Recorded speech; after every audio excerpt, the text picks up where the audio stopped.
Sir.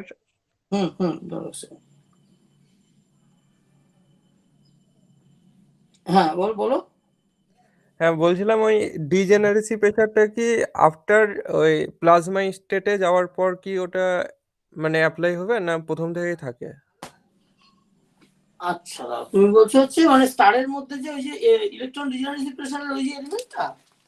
হ্যাঁ ওই যে ইএফ ফ্যাক্টরটা যেটা না আমরা ওইটা হচ্ছে তোমার মানে তোমার স্টারের মধ্যে যখন যে দেখো ব্যাপারটা কিরকম ভাবে হবে, ইলেকট্রন ডিজেনারেসি প্রেশার এই এফেক্ট গুলো তো সবসময়ই আছে, কিন্তু এই এফেক্টটা ধরো যখন স্টারের ভিতরে মেটেরিয়াল ডেন্সিটিটা খুব বেশি নয়, সেই সময় তো তোমার কি হচ্ছে টেম্পারেচার তাহলে এমন কিছু বেশি নয়, ঠিক আছে।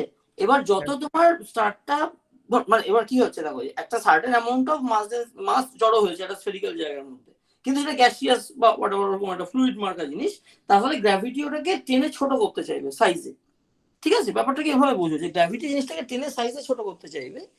এইটা যখন গ্র্যাভিটি চাইবে তখন গ্র্যাভিটিকে সেভাবে বাধা দেওয়ার মতো স্ট্রং ক্যান্ডিডেট কেউ নেই প্রথম দিকে, তারপরে ওটা ওটা স্কুইজড হচ্ছে মানে ওটা ছোট হচ্ছে, সেলফ কন্ট্রাকশন হচ্ছে। এইবার সেলফ কন্ট্রাকশন যেই শুরু হলো সঙ্গে সঙ্গে ওর ওই কন্ট্রাকশনের কারণে টেম্পারেচারটাও বাড়তে থাকবে, ঠিক আছে। যেই টেম্পারেচার বাড়তে থাকবে, কারণ কি টেম্পারেচার বাড়া মানে তার করসপন্ডিং থার্মাল এনার্জি কেটি অর্ডারে বাড়তে থাকবে, ঠিক আছে। মানে গ্র্যাভিটি যত ওটাকে ছোট সাইজে আনতে চাইবে তত ওকে রেজিস্ট করার কেটিটাও করসপন্ডিংলি বাড়তে শুরু করবে, একটা সার্টেন লেভেলে এসে কেটিটা ওকে আটকাতে পারবে, ঠিক আছে। হ্যাঁ স্যার। এইবার ধরো এই যে সার্টেন লেভেলে এসে আটকাতে পারবে কথাটা বলছি, সেটা ধরো মানে এখনো আটকাতে পারছে না সেই অবস্থায়, মানে ওই যে যতক্ষণ স্কুইজ হওয়াটা চলছে তার মধ্যে একটা সার্টেন জায়গায় চলে এসে কি হবে যে ওই যে ফেরমি এনার্জি যে অংশটা অর্থাৎ ইলেকট্রনের ডিজেনারেসি প্রেসার বা ইত্যাদি, সেইটাও মোটামুটি একটা এমন সাইজে উঠে আসবে যাতে দেখো এই নাম্বার ডেন্সিটি আছে মানে ফেরমি লেভেল তো সবসময় রয়েছে, ঠিক আছে, ইলেকট্রনের, কিন্তু এবং সেটার করসপন্ডিং তার ডিজেনারেসি প্রেসার বা ওই রেজিস্টিং ফোর্সটাও রয়েছে, কিন্তু আমাকে দেখতে হবে কি যে গ্র্যাভিটেশনাল পুল এবং ওই যে কেটির জন্য যে করসপন্ডিং যে এনার্জিটা তার তুলনায় ওই ফেরমি করসপন্ডিং ফেরমি এনার্জি যেটা বা ডিজেনারেসি প্রেসারের করসপন্ডিং এনার্জি যেটা সেটা কতটা সাইজেবল ফ্র্যাকশন কিনা। হ্যাঁ স্যার বুঝতে পেরেছি, মানে ওটা এবার যখন হ্যাঁ ওর মোটামুটি একটা রেঞ্জের মধ্যে আসবে তখন আমরা বলবো যে হ্যাঁ এটাও কাজ করতে শুরু করছে। এবার তোমার যে প্লাজমার প্রশ্নটা সেটা হচ্ছে টেম্পারেচার সাথে রিলেটেড। দেখো যে অ্যাটমিক স্ট্রাকচারটা প্রথমে মেনটেন হচ্ছে হাইড্রোজেন গ্যাস ক্লাউডের মধ্যে, কিন্তু যেই ওই স্কুইজ হয়ে টেম্পারেচার বাড়তে শুরু করবে আর একটা সার্টেন টেম্পারেচারের পর যখন 13.6 ইলেকট্রন ভোল্ট বা ইত্যাদিকে ক্রস করে যাবে টেম্পারেচারটা মানে ওই করসপন্ডিং কেটি এনার্জিটা, তখন কি হবে ওর বাইন্ডিং এনার্জিটা ওটাকে ভেঙে দেবে, বুঝতে পারছো যে অ্যাটমটা তখন স্টেবলি থাকতে পারবে না, যে অ্যাটমিক স্ট্রাকচারটা ভেঙে গেল কিন্তু ওভারঅল ওর চার্জ নিউট্রালিটি মেনটেন করার জন্য ইলেকট্রনগুলো যে আকাশে উড়ে বেরিয়ে চলে যাবে তা হবে না, কিন্তু ওরা ওই নিউক্লিয়াস এন্ড ইলেকট্রন মানে ওই প্রোটন ইলেকট্রন তারা ওই এক কাছাকাছির মধ্যে ঘুরঘুর করবে। এই টোটাল এই যে স্টেটটা এটা হচ্ছে প্লাজমা স্টেট রাফলি স্পিকিং। এর মধ্যে অবশ্যই অনেক ফাইন টিউনিং আছে, অনেক ফাইনার ফিজিক্স আছে, হ্যানা তেনা সেসব তো আছেই, কিন্তু আমরা সেসবের মধ্যে না গিয়ে ভীষণ ভেগলি যে কিছু বোঝে না বা কিছু জানে না কোনো ডিটেলসে না গিয়ে আমরা এইটুকু বলতে পারছি যে টেম্পারেচার কি করবে একটা সার্টেন লেভেল অব্দি টেম্পারেচার উঠে এলে কেটি এনার্জিটা ওর অ্যাটমিক স্ট্রাকচারটাকে ভেঙে দেবে।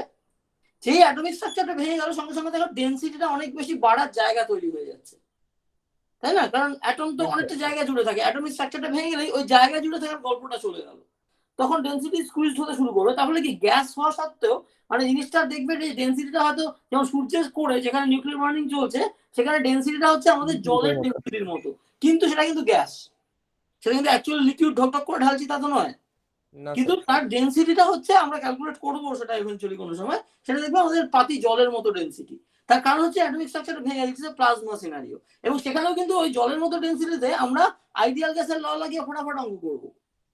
তার কারণ হচ্ছে আইডিয়াল গ্যাস লটা স্টিল ওখানে ভ্যালিড হবে, কিন্তু জিনিসটা ডেন্সিটিটা অনেক high because the atomic structure is not there. ওখানে যে কাইনেটিক থিওরি অফ গ্যাস মার্কে যে পার্টিকেলস এর কথা বলা হচ্ছে সেই পার্টিকেল গুলো হচ্ছে ইলেকট্রন প্রোটন এরা, বুঝতে পারলে। হ্যাঁ স্যার বুঝতে এই পেরেছি। অবস্থায় তোমার ওই KT degeneracy pressure because the electrons are all there in one structure এখন প্লাজমা হয়ে গেছে, কেটি ইলেকট্রন ডিজেনারেসি প্রেসার এবং উল্টো দিকে ওই গ্র্যাভিটির যে স্কুইজিং ফোর্স তার করসপন্ডিং যে গ্র্যাভিটেশনাল পোটেনশিয়াল এনার্জি, এই সবকটা নিজেদের মধ্যে লড়ালড়ি করছে, এইটা হচ্ছে সিনারিও। এই অবস্থায় ম্যাক্সিমাম টেম্পারেচার কত হতে পারে ওটা আমরা কতদিন ক্যালকুলেট করেছি এবং দেখলাম যে কতটা মাস একসাথে থাকলে বা কতগুলো হাইড্রোজেন অ্যাটম পার্টিকেল একসাথে থাকলে এমন একটা টেম্পারেচারে উঠতে পারে যেটাতে নিউক্লিয়ার ফিউশন শুরু হওয়া পসিবল। ঠিক আছে, এবং সেইটা করাতে দেখা গেল যে রাফলি আমরা এমন একটা মাসে পৌঁছাচ্ছি বা এমন নাম্বার অফ প্রোটনস বা যাই বলো হাইড্রোজেন অ্যাটমে পৌঁছাচ্ছি যার করসপন্ডিং মাসটা সূর্যের মাসের অর্ডারের জিনিস। তার মানে আমরা যে থট প্রসেসটা যে এই জিনিসগুলো হচ্ছে স্টারের ভিতরে, সেটা রাফলি ঠিক আছে, বুঝতে পারলে? এই হিসাবটা করে যদি আমরা দেখতাম মাসটা চাঁদের মাসের সমান এলো, তার মানে আমাদের থিওরিটার মধ্যে কিছু একটা ভুল আছে, কারণ চাঁদের মাসের তো স্টার হয় না, না। বুঝতে পারলে? এই this is the way astronomy theory works. হ্যাঁ স্যার, বুঝতে পেরেছি। আচ্ছা, এবার আমরা আজকে কোন জায়গা থেকে খেলাটা আরম্ভ করবো সেটা ভাবি। স্যার বলছি যদি কোনো মানে স্টারের বার্নিংটা শুরু হলে তার তো মানে হাইড্রোজেন বার্নিং যদি হয় তাহলে তো তার মাস এর পরিমাণ কমবে, মাস না না না, দেখো এটা একটা ক্লাসিক কোশ্চেন, ঠিক বলেছো। প্রশ্নটা ভাবো যে ধরো স্টারের মধ্যে দেখো বার্নিংটা কিন্তু সেন্টারে হচ্ছে, বার্নিং হয়ে যে অ্যাশটা তৈরি হচ্ছে, ধরো পুরো যে ছাইটা হবে তার মানে কি হাইড্রোজেনের ফিউশনে হিলিয়ামটাকে অ্যাশ বলা হচ্ছে, মানে ওই পুরে টুরে যে ছাই হলো সেটা বেসিক্যালি হিলিয়ামের ছাই, যেটা বার্নিং হচ্ছে না। হিলিয়ামটা তো ফিউশন হয় না। এবার হিলিয়ামের ছাইটা তো স্টারের থেকে কোনো পাম্পের মাধ্যমে বাইরে বার করে দেওয়া হচ্ছে না, ওই হিলিয়ামটা স্টারের কোরের মধ্যে, হিলিয়াম তো আরো ভারী, ওটা স্টারের আরো কোরের মধ্যে গিয়ে জমা হচ্ছে। স্যার কিন্তু এখানে যে মানে রেডিয়েশন গুলো বেরোচ্ছে is equal to MC square, মানে মাস এনার্জিতে এখানে ট্রান্সফার হতে পারে না, তাহলে তো মাস। এক সেকেন্ড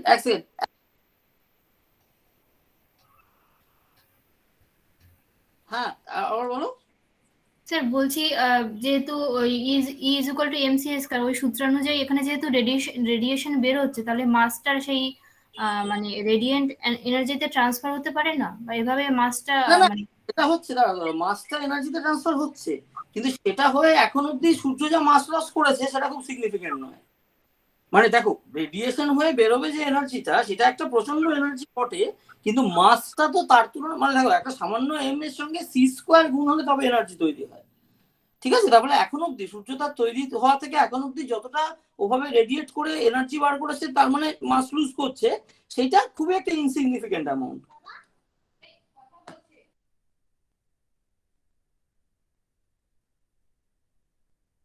ঠিক আছে স্যার। হ্যাঁ, বুঝতে পারলে? ব্যাপারটা বোঝা গেল?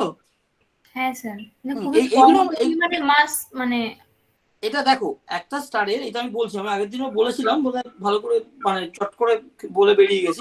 দেখো একটা স্টারের সেন্টারে যে হাইড্রোজেন রয়েছে, এমন স্টারে তো পুরোটাই হাইড্রোজেন, এবার সেন্টারে ফিউশন শুরু হয়েছে, তার মানে কি পুরো স্টারে সর্বোচ্চ নিউক্লিয়ার ফিউশন হচ্ছে? তা হচ্ছে না। স্টারের মধ্যে বেশিরভাগ জায়গাটাতেই ফিউশন হচ্ছে না। ধরো একটা আউটার রেডিয়াস থেকে একদম কোরের একটা ভিতরের স্মলার একটা রেডিয়াস অব্দি কোনো নিউক্লিয়ার বার্নিং হচ্ছে না, ওখানে আনবার্ন হাইড্রোজেন রয়েছে। কেন? কারণ সেই সব জায়গার টেম্পারেচার এমন কিছু বেশি নয়। একদম কোর যে জায়গাটা, যেখানে টেম্পারেচারটা সবচেয়ে হাই, একদম সেন্টার অফ দ্য স্টার, সেখানে ধরো টোটাল রেডিয়াসের 5 to 10% বা ইভেন তাও নয়, তার থেকেও ছোট একটা রেডিয়াসের অংশ, সেই জায়গাতে যথেষ্ট টেম্পারেচারে আছে যেটা হাইড্রোজেনকে বার্ন করছে, মানে ফিউশন করছে। করে যেই ফিউশন শুরু হলো, তার যে একদম সেন্টারের জায়গাটা, সেখানে হিলিয়াম অ্যাশটা জমা হচ্ছে। বুঝতে পারছো কি বলছি? হ্যাঁ স্যার। ঠিক আছে, এবার এই যে জিনিসটা হলো, এবার তোমার প্রশ্নটা কি ছিল? আমি জিনিসটা ভুলে গেলাম একটুখানি, একবার একটু বলো। স্যার ওই এনার্জিতে ট্রান্সফার হচ্ছে কিনা। হ্যাঁ, এনার্জি ওটা তো বোঝা গেল। হ্যাঁ আচ্ছা, হ্যাঁ যেটা বলতে গিয়ে বললাম, এবার ধরো এই যে হিলিয়াম গ্যাস জমা হচ্ছে, এবং তার মানে কি একটা ধরো সূর্য এখন যদি আমি গিয়ে ডাইসেক্ট করে দেখতাম, আমি কি দেখতাম? আউটার লেয়ার গুলো আনবার্ন হাইড্রোজেন গ্যাস রয়েছে প্লাজমা স্টেটে, একদম কোর অংশটাতে দুটো পার্ট রয়েছে, একদম সেন্টারে রয়েছে হিলিয়াম অ্যাশের একটা টুকরো, যেটা একদম একটা স্ফেরিক্যাল সিমেট্রিক অ্যাশ জমা হচ্ছে, আর তার বাইরে প্রথম লেয়ার অফ হাইড্রোজেন যারা, তারা জ্বলছে, মানে তারা ফিউজ করছে। ঠিক আছে, বোঝা গেল? এবারে দেখো যে টোটাল সূর্যের যে সাইজ বা যা মাস, তার একটা খুব সামান্য ফ্র্যাকশন প্রথমে হিলিয়াম হয়েছে, তারপরে আস্তে আস্তে ওই হিলিয়ামের ফ্র্যাকশনটা একটু একটু একটু একটু করে বাড়ছে। মোটামুটি আমাদের এস্টিমেট হচ্ছে যে একটা স্টারের ওই যে কোরের হাইড্রোজেন বার্নিং এ হিলিয়াম তৈরি হয়, স্টারের টোটাল মাসের 5 to 10% যখন সেন্টারে হাইড্রোজেন বার্ন হয়ে হিলিয়াম হয়ে গেল, বুঝতে পারছো? মানে টোটাল মাসে সে ধরো 5 to 10% যখন হিলিয়াম হয়ে গেছে, সেটা হলেই স্টারের ডায়নামিক্সে যথেষ্ট পরিবর্তন হয়ে যাবে, যে স্টারটা ওর ওই যে স্ট্যান্ডার্ড এই যে হাইড্রোজেন বার্নিং মোড, যেটাকে মেন সিকোয়েন্স মোড বলে, এটা আমরা পরে করবো। হ্যাঁ, যে অবস্থায় স্টারটা মানে যেমন সূর্যের এখন যে পরিস্থিতি, সেটা হচ্ছে এই যে সেন্টারে হিলিয়াম গ্যাস রয়েছে, তার বাইরে হাইড্রোজেনের একটা বল জ্বলছে, তার বাইরে আনবার্ন হাইড্রোজেন। এই অবস্থাটাকে বলে হচ্ছে main sequence of the star, মানে যে সময় স্টারের মেন নিউক্লিয়ার বার্নিংটা হচ্ছে এবং সূর্যের মতো স্টারটা জ্বলে আছে। এই অবস্থায় কি হয় দেখো, যে ওই সেন্টারের বার্নিংটা টোটাল সাইজের যে মাস তার তুলনায় এতটাই কম অংশ যে সেটাকে স্টারটা পুরো খুব বেশি রিয়েলাইজই করছে না। স্টারটা ভাবছে আমি যেমন আছি তেমনই আছি, বুঝতে পারছো? স্টারের মধ্যে ফুল স্টারটার লেভেলে ভাবতে গেলে খুব একটা সিগনিফিকেন্ট চেঞ্জ হচ্ছে না, একদম সেন্টারের একটু জায়গায় নিউক্লিয়ার ফিউশন হচ্ছে এবং তাতে হিলিয়াম গ্যাস তৈরি হচ্ছে, কিছুটা হাইড্রোজেন হিলিয়ামে কনভার্ট হচ্ছে, আর কিছুটা হাইড্রোজেন জ্বলছে। এই অবস্থায় স্টারটা যে হাইড্রোজেন লুজ করছে এটা খুব ভালো করে টেরই পাচ্ছে না, মানে হাইড্রোজেনটা হিলিয়ামে কনভার্ট হওয়াটা ভালো করে টেরই পাচ্ছে না। এই অবস্থায় চলছে জিনিসটা, এবং সেই অবস্থায় সেই সিনারিওটা কি, এটাকে বলে হাইড্রোস্ট্যাটিক ইকুইলিব্রিয়াম কন্ডিশন। মানে এই অবস্থায় তুমি স্টারটাকে বাইরে থেকে দেখলে তুমি কোনো চেঞ্জ দেখতে পাবে না, স্টারের ওভারঅল সিনারিওটাতে বদল হচ্ছে না, না মাসের, না সাইজের, না রেডিয়াসের, না প্রেসার, না temperature, outer temperature, inner temperature, সবই মোর অর লেস একই, যেখানে যে যেমন ছিল সেরকমই থাকছে, বুঝতে পারলে? এটাকে বলে স্টারের স্টেলার ইকুইলিব্রিয়াম সিনারিও। এই অবস্থায় যে এখন হাইড্রোজেন বার্নিং হতে থাকে, এইটা যে সূর্যের এখন এই পরিস্থিতি, এবং যত স্টার তুমি স্ট্যান্ডার্ড স্টার আকাশে দেখতে পাচ্ছ সেগুলো বেশিরভাগই এই পরিস্থিতি। এই পরিস্থিতিটাকে বলে হচ্ছে main sequence of the star, যেখানে হাইড্রোজেন বার্নিং হয়ে হিলিয়াম তৈরি হয়। এবার এই পরিস্থিতিটা মিলিয়ন্স অফ ইয়ার বা বড় স্টারের ক্ষেত্রে মিলিয়ন্স অফ ইয়ার, মানে ছোট মাসের স্টারের জন্য আরো বেশি সময় ধরে চলে। এই ব্যবস্থাটা হয়ে সেন্টারের 5 to 10% মাস অফ হাইড্রোজেনের বার্ন হয়ে হিলিয়াম হতে এই পুরো সময়টা লাগে, ধরো সে 1 বিলিয়ন ইয়ার বা সামথিং লাইক দ্যাট, ঠিক আছে? এই পুরো সময়টা স্টারের মেন সিকোয়েন্স, লাইফের ম্যাক্সিমাম সময়। এবার এই 5 to 10% যখন বার্ন হয়ে গেল, এইবার স্টার আস্তে আস্তে টের পেতে শুরু করলো যে হ্যাঁ আমি হাইড্রোজেন লুজ করছি, হিলিয়াম হয়ে যাচ্ছে, সেন্টারে আমার একটা হিলিয়াম কোর তৈরি হচ্ছে। এইটা যেই স্টার টের পেতে শুরু করবে, তখন আস্তে আস্তে স্টারটা মেন সিকোয়েন্স থেকে সরে যেতে শুরু করবে, বোঝা গেল? এবং মেন সিকোয়েন্স থেকে সরে গিয়ে কি হবে, ওই স্ট্যান্ডার্ড যে ওয়েতে ওই ইকুইলিব্রিয়াম পরিস্থিতিতে নিউক্লিয়ার বার্নিং হয়ে হাইড্রোজেন থেকে হিলিয়াম হওয়া, এই প্রসেসটা ছাড়াও তখন আরো বিভিন্ন রকম খেলা শুরু হবে, যেগুলো আমরা স্টেলার রিভলিউশন বলে একটা চ্যাপ্টার আছে সেটার মধ্যে তোমরা পড়বে। মানে সেখানে স্টারের স্ট্যান্ডার্ড স্টারের যে মেন সিকোয়েন্স অবস্থা, তার থেকে ওটা একটা রেড জায়ান্ট ফেজে যায়, তখন স্টারটা ফুলে ওঠে, লুমিনোসিটি বেড়ে যায়, হ্যানা তেনা অনেক রকম ব্যাপার স্যাপার আছে, ঠিক আছে? রেড জায়ান্ট হয়, তারপর আরো সমস্ত স্টেজ আছে আর কি। ইভেনচুয়ালি হয়তো হিলিয়ামেরও বার্নিং শুরু হবে। হ্যাঁ, এবার যদি খুব হেভিলি মাসিভ স্টার হয়, খুব মাসটা বড় হয়, তাহলে ইভেনচুয়ালি সেটা হয়তো নিউট্রন স্টার বা হোয়াইট ডোয়ার্ফের দিকে টার্ন করবে, হ্যাঁ, বা সুপারনোভার দিকে টার্ন করবে, বা ব্ল্যাক হোল হয়ে যাবে। এই সমস্ত ব্যাপার স্যাপার আছে, কিন্তু সেগুলো হচ্ছে স্টেলার ইভলিউশন এই চ্যাপ্টারটার পার্ট, যেটা আপাতত এক্ষুনি আমরা সেটা নিয়ে মাথা ঘামাচ্ছি না। তুমি বুঝতে পারলে কি বললাম? হ্যাঁ স্যার। স্যার বলছি সর্বশেষ মানে স্যার হাইড্রোজেন থেকে হিলিয়াম হলো মানে সর্বশেষ কি গ্যাসের স্টেটটা থাকে মানে একটা স্টারের মানে মধ্যে? এরকম হাইড্রোজেন থেকে হিলিয়াম হলো, এবার যদি হিলিয়াম বার্ন করতে শুরু করে, তাহলে হিলিয়াম বার্ন হয়ে higher elements of the periodic table তৈরি হবে। হ্যাঁ, এবার সেটা হচ্ছে তোমাকে নিউক্লিয়ার ইকুয়েশন গুলো সেলের রিভলিউশনের সময় যেটুকু আসে সেগুলো পড়ে দেখতে হবে, আমার ওটা মুখস্থ নেই। হ্যাঁ, কিন্তু সেখানে তোমার দেখবে এবার সেখানে যে নিউক্লিয়ার ফিউশন হয়ে এই যে হাইড্রোজেন থেকে হিলিয়াম থেকে এখানে মুশকিলটা কি দেখো, যে ইকুয়েশন নিউক্লিয়ার রিঅ্যাকশনটা কিন্তু দুটো হাইড্রোজেন ফটাস করে জুড়ে একটা হিলিয়াম হয়ে গেল, ঠিক ব্যাপারটা এরকম নয়। ওটার মধ্যে একটা লম্বা প্রসেস আছে। যেমন ধরো ওই যে হাইড্রোজেন ফিউশন, সেখানে তোমার ওই পিপি চেইন বলে একটা জিনিস হয়, হ্যাঁ, সিএনও সাইকেল বলে একটা জিনিস হয়, যেখানে হাইড্রোজেন থেকে হিলিয়াম হওয়ার মাঝখানে কার্বন অক্সিজেন তৈরি হয়ে ঘুরে আসছে, এইরকম সব প্রসেস আছে। সেগুলো ওই তোমরা নিউক্লিয়ার রিঅ্যাকশনের ওখানে পড়বে, ঠিক আছে? আপাতত আমরা যখন রাফ হিসাব করছি বা যখন স্টারের ওভারঅল স্ট্রাকচার হিসাব করছি, সেখানে আমরা জাস্ট দুটো হাইড্রোজেন মিলে হিলিয়াম হয়ে গেছে এভাবে ভেবেই বেরিয়ে যাচ্ছি, কিন্তু অ্যাকচুয়ালি স্টারের মধ্যে nuclear reaction is way more complicated, ঠিক আছে? ব্যাপারটা এমন না যে দুটো হাইড্রোজেন ফটাস করে জুড়ে একটা হিলিয়াম হয়ে গেল, ওর মধ্যে মাঝখানে আরো গল্প আছে, ডয়টেরিয়াম তৈরি হওয়া, হ্যানা হওয়া, তানা হওয়া, এই সমস্ত ব্যাপার স্যাপার থাকে, বুঝতে পারলে? স্যার এরকম ভাবে কি মানে বিভিন্ন যে পদার্থগুলো মেটালগুলো রয়েছে মানে আয়রন বা এরকম জিঙ্ক এই যে পিরিয়ডিক টেবিলের সমস্ত হায়ার এলিমেন্ট স্টারের মধ্যে তৈরি হয়, কিন্তু এই যে প্রপার্টি স্টারের মধ্যে নিউক্লিয়ার ফিউশন হয়ে তৈরি হচ্ছে আর স্টার বার্ন হয়ে তুমি স্টারকে অ্যাজ এ স্টার দেখতে পাচ্ছ, সেই অবস্থায় কিন্তু পিরিয়ডিক টেবিলের সমস্ত এলিমেন্ট তৈরি হয় না। বেশিরভাগ হায়ার এলিমেন্টই তৈরি হয় যখন স্টারের একটা ধরো সুপারনোভা এক্সপ্লোশন হবে, তাদের প্রচন্ড পরিমাণে একটা এনার্জি অ্যাভেলেবেল, তখন অনেক রকম নিউক্লিয়ার রিঅ্যাকশন একসাথে ঘটে যাচ্ছে, এবং তখন পিরিয়ডিক টেবিলে সমস্ত হায়ার এলিমেন্টস তৈরি হচ্ছে। মোস্ট অফ দ্য টাইমস খুব ভায়োলেন্ট যখন একটা ফেনোমেনা হয়, স্টারের standard nuclear burning hydrogen to helium, helium to say other things, ওই বেরিলিয়াম, অক্সিজেন, অক্সিজেন, এই যে যখন হচ্ছে তখন কিন্তু সমস্ত হায়ার এলিমেন্টস তৈরি হচ্ছে না। কিন্তু ইভেনচুয়ালি স্টারটা যদি ধরো সুপারনোভা হিসেবে এক্সপ্লোড করে, তখন ওটা যেহেতু একটা ভায়োলেন্ট ফেনোমেনা, সেখানে অনেক এনার্জি একসাথে প্রডিউস হয় এবং সেই এনার্জিতে অনেক রকম নিউক্লিয়ার রিয়াকশন পসিবল, তারপরে অনেক রকম elements of the periodic table একসাথে এক রক্তে তৈরি হয়ে যায়। বুঝতে পারলে, রাফলি স্পিকিং? হ্যাঁ স্যার। আচ্ছা আচ্ছা, দাঁড়াও এবারে তাহলে আমি খাতা খুলে ওই অঙ্ক টঙ্ক করে আমরা শুরু করি কি করব। আচ্ছা, গতদিন তো আমরা একটা ওই স্টারের একটা অ্যাস্ট্রোফিজিক্স মার্কা জিনিস করলাম, আজকে আমরা ম্যাগনিটিউড বলে আরেকটা জিনিসের দিকে যাবো, সেটা হচ্ছে একটু অবজারভেশন রিলেটেড জিনিস আর কি। দাঁড়াও দেখি এক সেকেন্ড।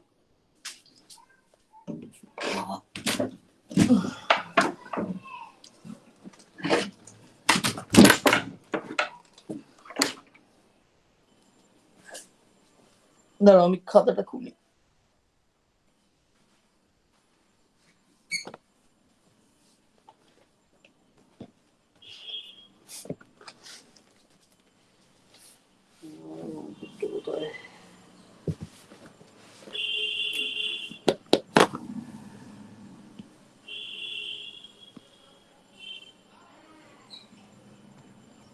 এক সেকেন্ড একটু দাঁড়াও।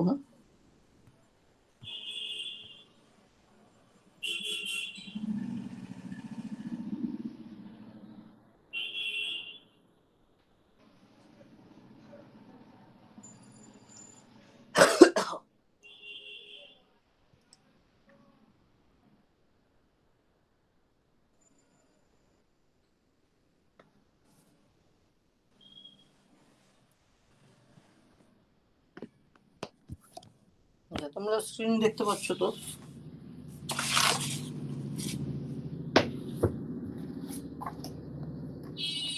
হ্যাঁ গো, স্ক্রিন দেখা যাচ্ছে? হ্যাঁ স্যার দেখা যাচ্ছে। হ্যাঁ স্যার। আমি একটু যেখানে ফ্যান চালানো যাবে এখানে বসি, না তো হাতে এত ঘাম হচ্ছে যে স্ক্রিনটা লিখতেই পারবো না।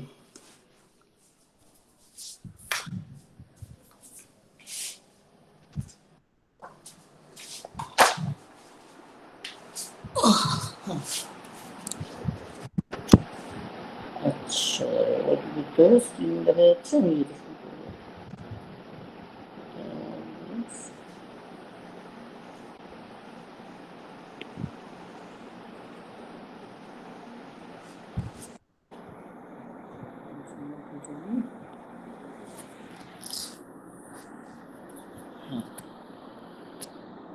আমরা আজকে এই জিনিসটা দেখি। দেখো, আমি তোমাদেরকে বইয়ের নামটা পরে ইয়েতে লিখে পাঠিয়ে দিচ্ছি, বা যদি বইটা তোমরা অ্যাভেলেবেল পেয়ে যাও তাহলে তো ঠিক আছে, না হলে আমি তোমাকে বই থেকে পেজ স্ক্যান করে পাঠিয়ে দেবো। মানে আজকে যে জিনিসগুলো করছি, এইটার যে বইটাতে পাবে সেটা হচ্ছে এরিকা BOHM বম VITENSE, এই অথরের বইতে পাবে। বইটার নাম হচ্ছে ইন্ট্রোডাকশন টু স্টেলার অ্যাস্ট্রোফিজিক্স।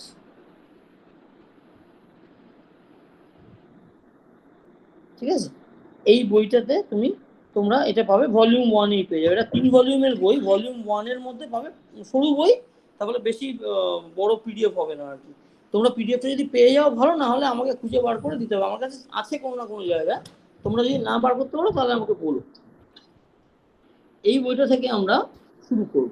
হ্যাঁ, আচ্ছা, এইবার দেখো যে ধরো এই জিনিসটা ভাবো যে ধরো একটা স্টার আছে এরকম। এবার এই স্টারের কোনো একটা টোটাল রেডিয়াস কিছু একটা রয়েছে। আচ্ছা, স্টারের লুমিনোসিটি কাকে বলে তোমরা জানো? Total energy radiated from all the surface, মানে স্টারের পুরো সারফেসটা, যেটা পুরো সারফেসটা থেকে যতটা এনার্জি 1 সেকেন্ডে বেরোচ্ছে সেটা হচ্ছে স্টারের রেডিয়াস, সরি সেটা হচ্ছে স্টারের লুমিনোসিটি। লুমিনোসিটি হচ্ছে total energy emitted per unit time। ঠিক আছে, এটা হচ্ছে স্টারের luminosity emitted from the whole surface, from the total surface। ঠিক আছে, total energy emitted from the whole surface per unit time, সেটাকে বলে হচ্ছে স্টারের লুমিনোসিটি। আচ্ছা, এবার আমরা দূরে কোথাও একটা পৃথিবীতে বসে, ধরো এটা আর্থ, এইখানে আমরা চোখ দিয়ে, এই আর্থ রয়েছে, সেখানে একটা কোনো মানুষ তার চোখ দিয়ে জিনিসটা দেখছে, বা করসপন্ডিং টেলিস্কোপে দেখা হচ্ছে, বা হোয়াট এভার। ঠিক আছে, চোখই বলো বা টেলিস্কোপই বলো, এরকম একটা ধরো টেলিস্কোপ আছে, টেলিস্কোপ দিয়ে দেখা হচ্ছে। কি হবে, স্টারের থেকে যে ফোটনগুলো স্টারের থেকে যে ফোটনগুলো এইদিকে বেরিয়ে আসছে, দেখো, সেগুলো এসে আমাদের চোখে পড়বে। ওদিকে গুলো তো পড়বে না, স্টার তো সব দিকে রেডিয়েট করছে। এটা হবে তো? কোথায়? হ্যাঁ স্যার। আচ্ছা, তাহলে এবার মোটামুটি তার মানে এই ধরনের যে ফোটনগুলো, সেগুলো আমাদের কাছে এসে পড়ছে। তার মানে দেখো, স্টারের সারফেস থেকে যে ফ্লাক্স, আচ্ছা ফ্লাক্স জিনিসটাও তোমরা রাফলি জানো, পার ইউনিট এরিয়া দিয়ে যতটা এনার্জি বেরোচ্ছে পার ইউনিট, তাই তো, energy emitted per unit area, সেটা হচ্ছে তোমার ফ্লাক্সটা। ঠিক আছে, এবার তাহলে দেখো যে স্টারের টোটাল এনার্জি যা বেরোচ্ছে, এই যে লুমিনোসিটি ডিভাইড বাই 4 পাই স্টারের রেডিয়াস, ধরো স্টারের রেডিয়াসটাকে যদি আমি আর স্টার বলে বলি,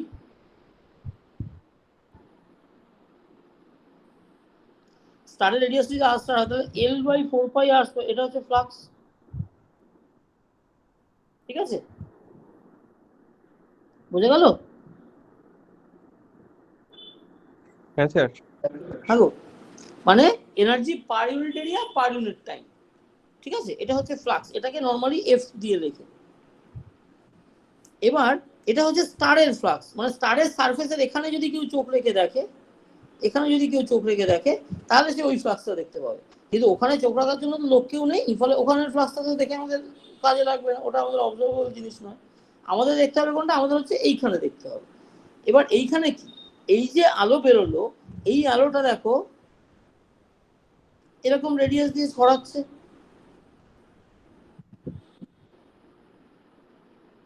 এই রেডিয়াসে এসে যে রেডিয়াসটা হবে, এই রেডিয়াসের, ধরো আমাদের টেলিস্কোপে যখন এসে পড়ছে, আমাদের টেলিস্কোপের এই স্ক্রিনে যখন এসে পড়ছে, তখন ও বেসিক্যালি আসলে কি, ওর টোটাল যে লুমিনোসিটিটা, সেটা কতটা জায়গার মধ্যে ছড়িয়ে গেছে, 4 পাই আর স্কোয়ারের মধ্যে। আমরা যদি ওর থেকে আর ডিস্টেন্স রাখি, এই আর যদি ডিস্টেন্স হয়, ঠিক আছে,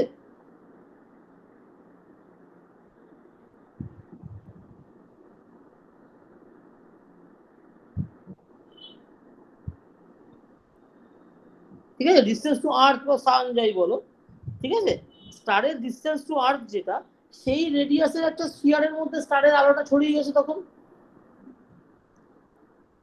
তাই না? হ্যাঁ স্যার। বোঝা গেল? এবার তার সেইটা মাল্টিপ্লাইড বাই তোমার যে টেলিস্কোপের যে এরিয়া, ধরো টেলিস্কোপের ইউনিট এরিয়া,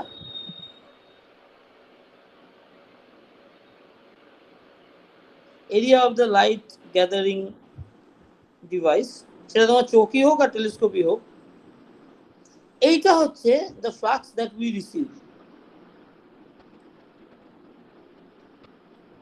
তাই না? বোঝা গেল?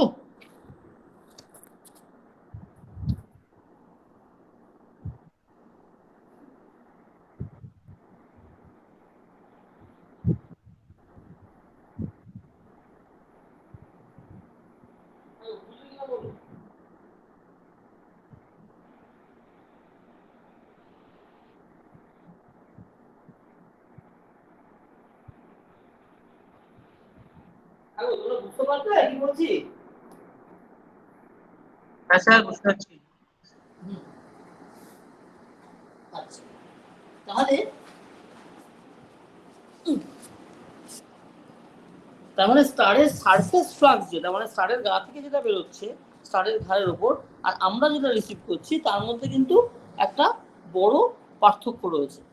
এই অবজার্ভ ফ্লাক্সটাকে ধরো যদি আমি এফ বলে বলি, ধরো এফ অবজার্ভ এরকম ভাবে বললাম, আর এইটা যদি এফ এমিটেড হয়, এমিটেড ফ্লাক্স হয়, তাহলে তুমি দেখো যে কিভাবে জিনিসটা রিলেটেড হবে। দেখো এখানে এলটা রয়েছে, এলটাকে আমি কিভাবে লিখতে পারি, এলটাকে লিখতে পারি হচ্ছে 4 পাই আর আমি যদি মেঝেতে বসে লিখছি না আমার হাতে ধরে অদ্ভুত হয়ে যাচ্ছে, 4 পাই আর স্টারের radius square multiplied by F emitted, এইটাই তো হচ্ছে আমার এলটা, ঠিক আছে? কাজেই সেইটাকে তুমি এখানে ব্যবহার করবে, সেটা ব্যবহার করলে কি দাঁড়াবে দেখো, 4 পাইটা কেটে যাবে, গিয়ে স্টারের রেডিয়াস বাই আমাদের সঙ্গে ডিস্টেন্স এটা স্কোয়ার হবে, 4 পাই কেটে গেল, ঠিক আছে? ঠিক ঠিক লিখলাম, ইনটু এল এর জায়গায় এফ তার সঙ্গে এফ এমিটেড সমান সমান এফ অবজার্ভ, এরকম একটা জিনিস দাঁড়াচ্ছে। স্যার এরিয়া অফ দা এটা মানে টেলিস্কোপ ওই এরিয়াটা ডিভাইস। হ্যাঁ, এরিয়া আমি unit area of the telescope ধরা হবে, কারণ ফ্লাক্স হচ্ছে পার ইউনিট এরিয়া। আচ্ছা আচ্ছা, হ্যাঁ, এখানে ইনফ্যাক্ট আমার এখানে লিখে দেওয়া উচিত যে unit area of the light gathering device. এইটা তাহলে আমি মানে স্টারের সারফেস ফ্লাক্স আর আমাদের অবজার্ভ ফ্লাক্সের মধ্যে এইটা রিলেশন, তার মধ্যে কে ফ্যাক্টর কে ঢুকে রয়েছে, দেখো স্টারের নিজের অ্যাকচুয়াল রেডিয়াস মানে স্টারের যেটাকে আমি সারফেস অবধি যে রেডিয়াস বলবো আর আমাদের সঙ্গে স্টারের ডিস্টেন্স, এদের রেশিওটা ওখানে ঢুকে যাচ্ছে, ঠিক আছে? আচ্ছা, এবার আরেকটা জিনিস খেয়াল করো যে যখনই আমরা ফ্লাক্স বা লুমিনোসিটি বা এই ধরনের জিনিস মানে আলো বেরোচ্ছে আলো রিসিভ করছে এই ধরনের জিনিসের কথা বলি, এইটা বুঝতেই পারছো। দেখো তোমরা কি জানো যে ধরো আমাদের চোখ যতটা রেঞ্জের ফোটনকে রিসিভ করতে পারে মানে কি, যে দেখো ফোটন এসে আমার চোখে পড়লো, চোখ ফোটনটাকে সেন্স করলো যে হ্যাঁ আমি একটা ফোটন দেখতে পেলাম, এইটা হওয়া। আর সিমিলারলি ধরো চোখে এসে ফোটন পড়া আর ক্যামেরায় এসে ফোটন পড়া, ধরো চোখের মধ্যে এসে মানুষের চোখ আমি কিভাবে রাখবো, এই ধরো একটা চোখের মধ্যে এসে ফোটন পড়ছে, আর টেলিস্কোপের লাইট গ্যাদারিং এর যে জায়গা তার মধ্যে এসে ফোটন পড়ছে, তারপরে চোখ তো দেখো ডিরেক্টলি ডিরেক্ট করে নেবে, চোখের মনিতে এসে পড়লো চোখ, তারপরে বাকি ডিরেকশনটা তোমার মাথার মধ্যে হচ্ছে। টেলিস্কোপে কি হবে, টেলিস্কোপের একটা হচ্ছে লাইট গ্যাদার করার জায়গা রয়েছে, তারপর টেলিস্কোপের আইপিস রয়েছে, তারপর একটা ক্যামেরা সেন্সার রয়েছে যেটা ইউজুয়ালি সিসিডি কোয়ালিটি, আজকাল সিসিডি হয়, পুরোনো কালে তোমার ওটা হতো ফটোগ্রাফিক প্লেট ফেট হ্যানা তেনা লোকে ইউজ করতো, ঠিক আছে? এই তার মানে কি এই পুরো জিনিসটা মিলে তারপরে একটা ইমেজ প্রসেসিং হচ্ছে, হয়ে গিয়ে তোমার ফাইনাল ইমেজটা তৈরি হচ্ছে স্টারের, ঠিক আছে? এইখানে যদি স্টার থাকে, এই স্টারের করসপন্ডিং এখানে যে ইমেজ তৈরি হবে অ্যাকচুয়াল, যেটা আমরা তো চোখে দেখে অবজারভেশনটা এখন কেউ করে না, এখন অ্যাকচুয়ালি কি আছে, একটা স্টারের আলো এসে টেলিস্কোপের কালেক্টিং এরিয়াতে পড়বে, সেই ফোটনগুলো গিয়ে পড়বে টেলিস্কোপের ভিতরে কোনো একটা তোমার ওই বেসিক্যালি সিসিডি ক্যামেরাতে, সেই ক্যামেরা সেন্সার ওটাকে সেন্স করবে, তারপর সেই ইমেজের প্রসেসিং করবে, তার ক্লিনিং করবে, হ্যান ত্যান করে ফাইনালি তোমার কম্পিউটার স্ক্রিনে একটা স্টারের ইমেজ তৈরি হবে, মানে স্টারের মানে আমরা তো ডটের মতো একটা দেখবো আর কি। এই যে পুরো প্রসেসটা আগে এককালে কি ছিল, আগে এককালে ফটোগ্রাফিক প্লেট ছিল, স্টার এসে ফটোগ্রাফিক প্লেটে স্টারের আলো পড়তো। এবার এই যে চোখ বলো ক্যামেরা বলো, telescope with camera, telescope with photographic plate তো ডিরেক্টলি পড়তো না, আমরা তো টেলিস্কোপ থাকতো সঙ্গে সবসময়, টেলিস্কোপ হয়ে জিনিসটা এসে পড়তো ফটোগ্রাফিক প্লেটে। এই যে জিনিসগুলো এই প্রত্যেকটা লাইট গ্যাদারিং ডিভাইসের বা লাইট কালেক্টিং বা লাইট ডিটেক্টিং ডিভাইসের রেসপন্স টু দ্য ফোটনস আর ডিফারেন্ট। কি বলছি দেখো, এটা বলছি যে হাউ দ্য কি বলবো, দ্য লাইট কালেক্টিং অ্যাকচুয়ালি না, টেলিস্কোপটা লাইট কালেক্ট করে আর ফোটন, হ্যাঁ how the photon detector behaves, মানে photon detector can be human eye, it can be a photographic plate, it can be say ধরো ফটো ডিটেক্টর, ফোটন ডিটেক্টর আছে, হ্যাঁ আমরা photon detector কি বলে আমাদের, হ্যাঁ ফটো ডিটেক্টর বলে ওগুলোকে, ফটো ডিটেক্টর। ফটো ডিটেক্টর জানো তো, যে তোমরা যেমন লাইট এমিটিং ডায়োডের কথা জানো তো, যে তোমরা মানে কারেন্ট পয়েন্ট দিলে তার মধ্যে থেকে লাইট বেরোয়। আবার এর উল্টো ফটো ডায়োড বলে এক ধরনের জিনিস আছে, যেগুলোকে বলে হচ্ছে ফটো ডায়োড। এইটা কিরকম? ডায়োড মানে কি ডিআইও ডিভি নাকি? হ্যাঁ, আচ্ছা, আমার এমন প্যাথেটিক অবস্থা ইলেকট্রনিক্সে, যাই হোক। তা ফটো ডায়োড বলে একটা জিনিস হয়। এটা কি? এটা যে উল্টোটা, ধরো ফটো ডায়োড এমন যে তুমি যদি খোলা আকাশের নিচে রেখে দাও, তার উপর ফোটন এসে পড়ে, ওই ডায়োডটা তার করসপন্ডিং ইলেকট্রিসিটি জেনারেট করে দেবে, মানে কারেন্ট জেনারেট করবে বা হোয়াটএভার, যেটাকে তুমি ডিটেক্ট করতে পারো। তার ফলে ফোটন এসে পড়ছে কিনা সেটা ডিটেক্ট করার উপায় হচ্ছে ইউজিং ফটো ডায়োড। ঠিক আছে, সেটা দিয়ে ফটো ডিটেক্টর, তারপর সেটাকে ফটো মাল্টিপ্লায়ার ফাল্টিপ্লায়ার দিয়ে বাড়িয়ে ফাড়িয়ে নিয়ে ডিটেক্ট করা, হানা টানা এইসব করা যেতে পারে। তাহলে হিউম্যান আই হতে পারে, হিউম্যান আই বলো, বাঘের আই বলো, যাই হোক আর কি, চোখ, ফটোগ্রাফিক প্লেট, ফটো ডিটেক্টর, এরকম। এই ফটো ডিটেক্টর ব্যবহার করেই আমরা একটা ফোটন কাউন্টার বলে একটা জিনিস হয়, যেটা ইমেজ তৈরি করে না, তুমি just basically number of photon count করে নেবেন। ফোটন কাউন্টার মানে তুমি বেসিক্যালি দেখছো, ধরো আকাশের এই ধরো এই আকাশ রয়েছে, আকাশের এখানে একটা স্টার রয়েছে, আর এই জায়গাটা হচ্ছে তোমার জাস্ট ব্যাকগ্রাউন্ডের কালো অংশটা। তাহলে তুমি এই কালো যখন মানে ওই ফোটন কাউন্টারটাকে যখন কালো অংশের দিকে তাক করে রাখছো, তখন ফোটন কাউন্টটা খুব কম আসছে, ধরো সে হয়তো 300 ফোটন এসে পড়ছে, কারণ ব্যাকগ্রাউন্ডে কিছু না কিছু ফোটন তো থাকবেই। কিন্তু যখন তুমি ফোটন কাউন্টারটাকে স্টারের দিকে করলে, তখন দেখলে এটা হয়ে গেল হচ্ছে 10,500 এই অর্ডার। বুঝতে পারলে? এইভাবেও আমরা স্টারকে ডিটেক্ট করতে পারি, মানে তুমি চোখে দেখছোই না, তুমি ফোটন কাউন্টার লাগিয়ে দেখেছো, এবার যখন এক্স্যাক্ট স্টারের দিকে অ্যালাইন থাকছে, তখন কাউন্টটা হট করে বেড়ে যাচ্ছে, যেই একটু সরে যাবে সঙ্গে সঙ্গে ওটা ব্যাকগ্রাউন্ড আকাশের ধরো কিছু ফোটন তো সবসময় স্ক্যাটার্ড ফোটন থাকবে, সেটা ধরো 300, 200, 500, 350, 400 এরকম অর্ডারে ফ্লাকচুয়েট করতে থাকবে। বুঝতে পারলে কথাটা কি বলছি?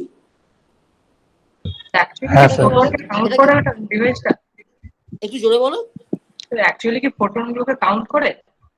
হ্যাঁ, অ্যাকচুয়াল ফোটন কাউন্ট করে, মানে যত কটা এসে ফোটন পড়লো সেইটাকে কাউন্ট করে। সেটা করার একটা কিছু টেকনোলজি আছে আর কি আমাদের। ইনফ্যাক্ট তোমরা যদি কখনো ল্যাবে আসো, তোমরা দেখতে পাবে এসএসপি ফটোমিটার বলে একটা, মানে সলিড স্টেট ফিজিক্স ফটোমিটার বলে এক ধরনের যন্ত্র হয় আমাদের ল্যাবে, সেই যন্ত্রটা কেনা আছে।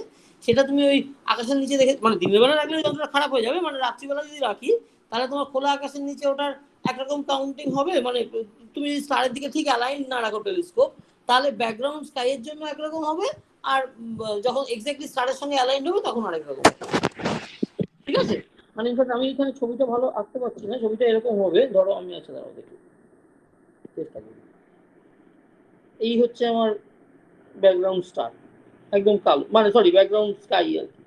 তোমার টেলিস্কোপের মধ্যে যতটা দেখা যাচ্ছে সেটা ধরো এরকম একটা জিনিস, সেখানে কোনো আলো নেই, মানে আলো নেই মানে সেখানে দেখবে আলো নেই মানে তো সামান্য ফোটন সেখানেও থাকবে, স্ক্যাটার্ড ফোটন থাকবে, এরকম ব্যাকগ্রাউন্ড স্কাই রয়েছে। এইবার তার মধ্যে আমি ধরো দেখি, আমি রবারের সেন্সিটিভিটাকে কোনোভাবে বাড়িয়ে যদি আমি ম্যানেজ করতে পারি, পারবো না বোধহয়। এবার এর মধ্যে ধরো এইখানে আচ্ছা, এইখানে ধরো একটা রেড কালারের স্টার রয়েছে, এইখানে ধরো একটা ব্লু কালারের স্টার রয়েছে। বুঝতে পারছো গল্পটা কিরকম যাচ্ছে? বা ধরো এখানে একটা ইয়েলোইশ রেডিশ মার্কা স্টার রয়েছে। এবার তুমি যখন টেলিস্কোপটাকে এইসব দিকে ঘোরাবে, তুমি যখন টেলিস্কোপের আমি কিভাবে ছবিটাতে সাদা করে দেখাবো, তুমি যখন এদিক বরাবর অবজারভেশনটা করছো, তখন দেখবে তোমার এই 10,500 চলে এলো জিনিসটা, এটা চলে এলো। তুমি যখন এইটা বরাবর অবজার্ভ করছো, তখন তোমার হয়তো দেখা গেল কাউন্টিংটা তোমার সে ধরো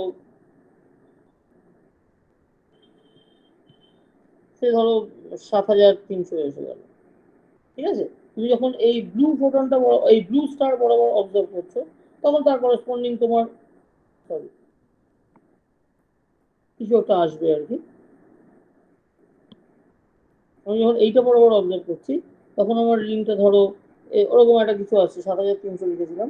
আচ্ছা, এটা ধরো হয়তো গিয়ে 12,600 এলো ফোটন কাউন্ট।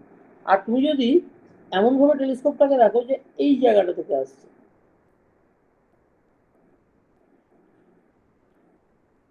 এখান থেকে আসছে, তাহলে তোমার রিংটা আসবে 300। হ্যাঁ, এরকম। বুঝতে পারছো ব্যাকগ্রাউন্ড কোনটাকে বলছি? এবারে 300 ফোটনও আসছে কেন?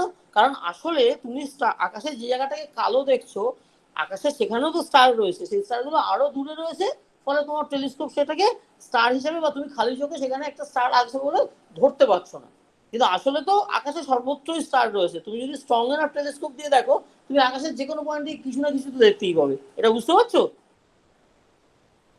হ্যাঁ স্যার।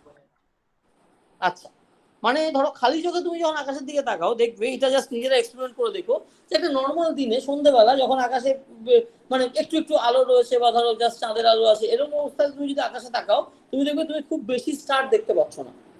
কিন্তু তারপরে ধরো বৃষ্টি হয়ে গেছে, ধরো তার মানে কি অ্যাটমসফিয়ারে যত হাওয়াতে ধূলিকণা আছে, পলিউশন আছে, সেগুলোকে বৃষ্টি কিছুটা ঝাঁপিয়ে নিয়ে বেরিয়ে গেছে। তারপরে তোমার একটু ক্লিয়ার হয়ে গেল, মানে বেসিক্যালি তোমার অ্যাটমসফিয়ারে যে মানে কি বলবো পলিউটেন্ট ডার্ট পার্টিকেল হ্যানত্যান রয়েছে তোমার তোমার চারপাশে, তোমার মানে বেসিক্যালি যে লাইট যে জায়গা দিয়ে ফোটনটা এসে তোমার চোখে পড়বে, সেখান থেকে ডার্ট পার্টিকেলস গুলো যদি বৃষ্টি বৃষ্টি হয়ে সরে যায়, ক্লিয়ার স্কাই হয়ে যায়, মেঘও সরে গেল, আর বৃষ্টি হয়েছে বলে তোমার অ্যাটমসফিয়ারের বাতাসের ধূলিকণাও কমে গেল, তাহলে কি হবে? ফোটনের স্ক্যাটারিংটা কমে যাবে। তখন তুমি দেখবে যে তুমি জাস্ট ওই নর্মালি খালি চোখে আকাশের দিকে তাকালে তুমি দেখবে রিলেটিভলি বেশি নাম্বার অফ স্টারসকে দেখতে পাচ্ছ। এটা নিজেরা এক্সপেরিমেন্ট করে দেখো, এটাই হচ্ছে অ্যাস্ট্রোফিজিক্স ল্যাব। মানে এমনি সময় ধরো সূর্য ডুবে গেছে, একটু একটু আলো রয়েছে, তখন তুমি দেখবে একটা দুটো করে স্টার ফুটে উঠছে। এবার যত তুমি এবং আরো দেখবে ফার্দার যে তোমার আকাশের ডোমটা যদি এরকম দেখতে হয়, ধরো তুমি একটা মাঠের মধ্যে দাঁড়িয়ে আছো, এরকম মাঠে দাঁড়িয়ে আছো, দাঁড়িয়ে তুমি আকাশের দিকে তাকিয়ে দেখছো। এবার তুমি হরিজনের দিকে তাকালে বেশি স্টার দেখতে পাবে না, কারণ কি হরিজনে দূরের রাস্তার লাইট আছে, হ্যাঁ বাড়িঘর আছে, তার সেই বাড়িঘরের লাইট জ্বলছে, তার করসপন্ডিং তোমার লাইট পলিউশন আছে, মানে কিছু কিছু দেখবে একটা লাইটের গ্লো ছড়িয়ে থাকে, একটা দেখবে হালকা লাইটের গ্লো এই হরিজনের কাছে আকাশে ছড়িয়ে থাকে সবসময়। সেটা হচ্ছে সিটি লাইট, তোমার রাস্তার আলো আছে, গাড়ি যাচ্ছে, গাড়িতে আলো জ্বলছে, এইসবের জন্য স্ক্যাটার্ড ফোটন তোমার একটা হরিজনের উপর একটা সার্টেন রেঞ্জ অব্দি এমনভাবে থাকে যে তুমি হরিজনের খুব কাছে আকাশে যে স্টার থাকবে, ধরো আকাশের এইখানে যে স্টারটা আছে, তোমার পক্ষে সেটা দেখতে পাওয়াই মুশকিল হবে।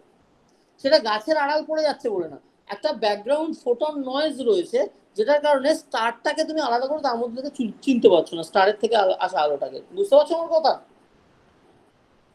হ্যাঁ স্যার। মানে ধরো আমার ব্যাকগ্রাউন্ড মানে ঠিক আছে, তোমরা বুঝতে পারছো, ধরো এইখানটা যদি আমি কি যে করছি খালি,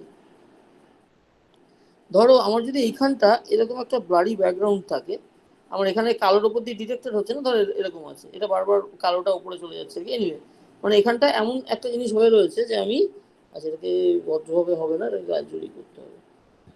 ধরো এই জায়গাটাতে এরকম একটা ফোটনের নয়েজ রয়েছে, স্ট্রিট লাইট ফাইট হেনা তেনা থাকে, তাহলে দেখো তোমার এই যে স্টারটা ছিল সেই স্টারটা ডিটেক্ট করা যাচ্ছে না। বুঝতে পারছো? এই নয়েজটা যদি না থাকতো তাহলে তুমি মরুভূমিতে চলে গেলে, যেখানে এরকম ফোটন নয়েজ নেই, কারণ সেখানে স্ট্রিট লাইট, মরুভূমিতে আর কেউ রাস্তায় আলো জ্বালা যাচ্ছে না, তো ডেজার্ট এরিয়াতে দেখবে যে তুমি হরিজনের কাছেও তুমি স্টারকে দেখতে পাবে। যে জন্য দেখবে পৃথিবীর সমস্ত বড় বড় টেলিস্কোপ গুলো কোনো না কোনো দেখবে যে ওই মরুভূমির মাঝখানে, পাহাড়ের মাথায়, এরকম জায়গায়, মানে যেখানে এই যে হিউম্যান সিভিলাইজেশনের যে নয়েজ, লাইট পলিউশন, সেটা নেই। এই ধরনের জিনিসকে লাইট পলিউশন বলে, এটা তোমরা ইন জেনারেল জেনে রাখো আর কি। এই ধরনের জিনিসকে বলে হচ্ছে লাইট পলিউশন।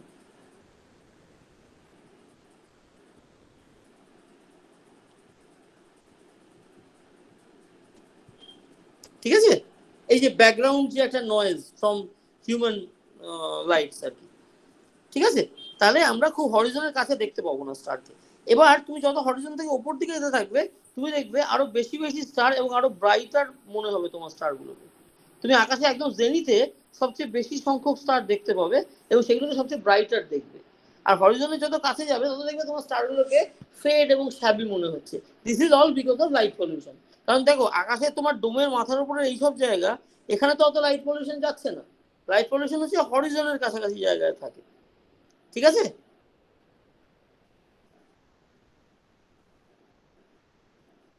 কি হলো, বোঝা গেল? হ্যাঁ স্যার। হ্যাঁ স্যার।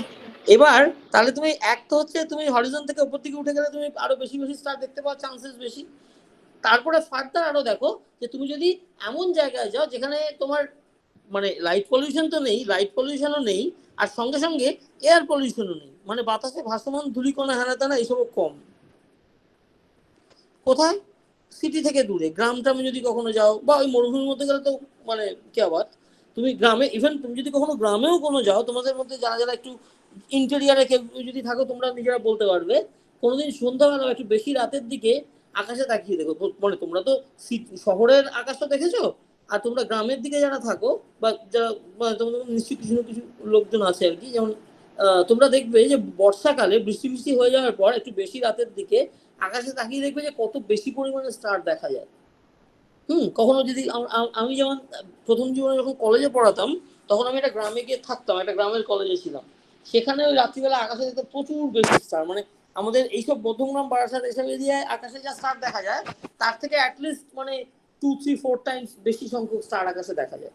তার কারণ কি, সেই স্টারগুলো কি, আমি মধ্যমগ্রামের আকাশে সেই স্টারগুলো রয়েছে, কিন্তু প্রবলেম হচ্ছে আমাদের এখানকার লাইট পলিউশন এবং এয়ার পলিউশন এবং ইত্যাদি বিভিন্ন কারণে, অ্যাটমসফিয়ারের কারণে সেই স্টারগুলো আমার খালি চোখে ধরাই পড়ছে না, বুঝতে পারছো? তার ফলে তুমি যদি সুটেবল জায়গায় যাও, তুমি আকাশের প্রত্যেকটা পয়েন্টেই কোনো না কোনো স্টারকে দেখতে পাবে। আসলে এই কথাটা বোঝা যাচ্ছে? হ্যাঁ স্যার, বোঝে। এবং দেখো আকাশের এই যে ডোমটা আমি এঁকেছি, এই যে আমি আকাশের একটা ডোম এঁকেছি এরকম করে, এই ডোমটা তো আসলে কোনো একটা স্পেসিফিক রেডিয়াসের ডোম নয়। এই ডোমটা তো আসলে আসলে এখানে আমরা আকাশকে এরকম একটা স্ফেরিক্যাল ডোমের মতো কেন দেখছি, এটা এই ভিডিওটাতে বলা আছে খুব সম্ভবত, আমি এখন ভুলে গেছি বলেছিলাম কিনা। সেটার কারণ হচ্ছে দেখো যে যত তুমি দূরের জিনিস দেখবে তত তোমার সেন্স অফ ডেপথটা কমতে থাকবে, তাই না? মানে ধরো আমি এখানে দাঁড়িয়ে দেখছি, আমি দেখবো যে আমার সামনে যদি একটা লোক এখানে থাকে আরেকটা লোক এখানে থাকে, আমি বুঝতে পারবো যে এই লোকটা কাছে আছে, এই লোকটা একটু দূরে আছে। কিন্তু আমি যদি অনেক দূরে দেখি, যে ধরো এই দূরে পাহাড় আর এখানে গাছপালা জঙ্গল ইত্যাদি, আর তার সামনে একটা বাড়ি রয়েছে, এবার এখানে আমার ওই পাহাড় বাড়ি গাছপালা সবটাকেই একটা ফটো ফ্রেমের মতো মনে হবে। এখানে আমি বাড়িটা বেশি কাছে না গাছটা বেশি কাছে, এটা আমার পক্ষে চোখে দেখে বলা মুশকিল। ভিডিওতে বলা ছিল স্যার যে কি হবে, with distance the sense of depth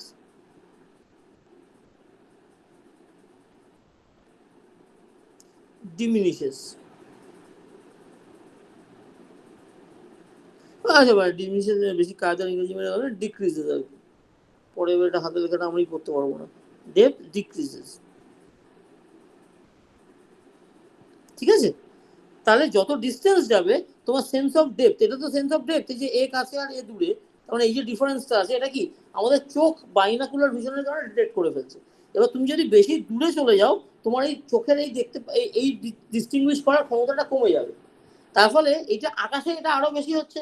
আকাশে যত স্টার আছে, ধরো তোমার চোখ থেকে আসলে তোমার যদি চোখটা এখানে থাকে, আকাশে হয়তো একটা স্টার তোমার থেকে এতটা দূরে, একটা স্টার হয়তো এতটা দূরে, একটা স্টার হয়তো এতটা দূরে, এরকম সমস্ত বিভিন্ন ডিস্টেন্সের স্টারগুলো তো রয়েছে। কিন্তু তুমি কি করবে, যেহেতু ডিস্টেন্সগুলো সবকটাই একটা অ্যাস্ট্রোনমিক্যাল ডিস্টেন্স, তুমি সবকটাকেই একটা কমন প্লেনে সবকটা স্টার আছে বলে তোমার মনে হবে, বুঝতে পারছো? তোমার সেন্স অফ ডেপথটা চলে যাচ্ছে, ঠিক আছে?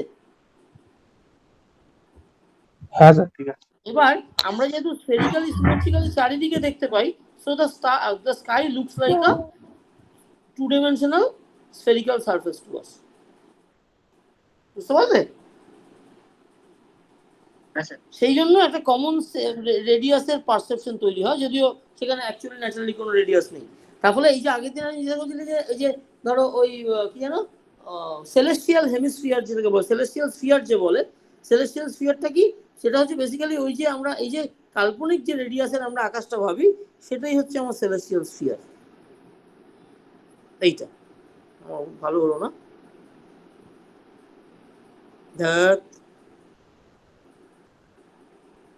দেখো কারবার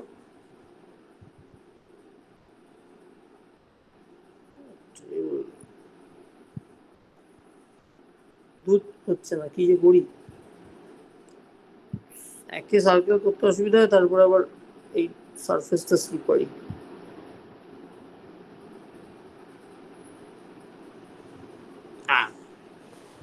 ঠিক আছে, এই হচ্ছে আমাদের সেলেস্টিয়াল হেমিস্ফিয়ার। তার কারণ কি, যে তুমি একটা মাঠের মাঝখানে দাঁড়িয়ে দেখছো, ফলে তোমার এটা একটু ঠিক করে আঁকি, তাহলে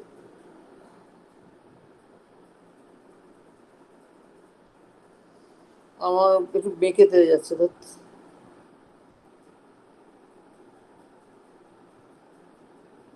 এটা মোটামুটি মাঝখান আমি রাফলি ধরে নিচ্ছি।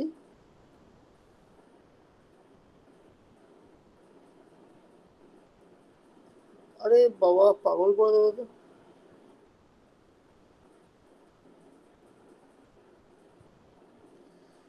Come on.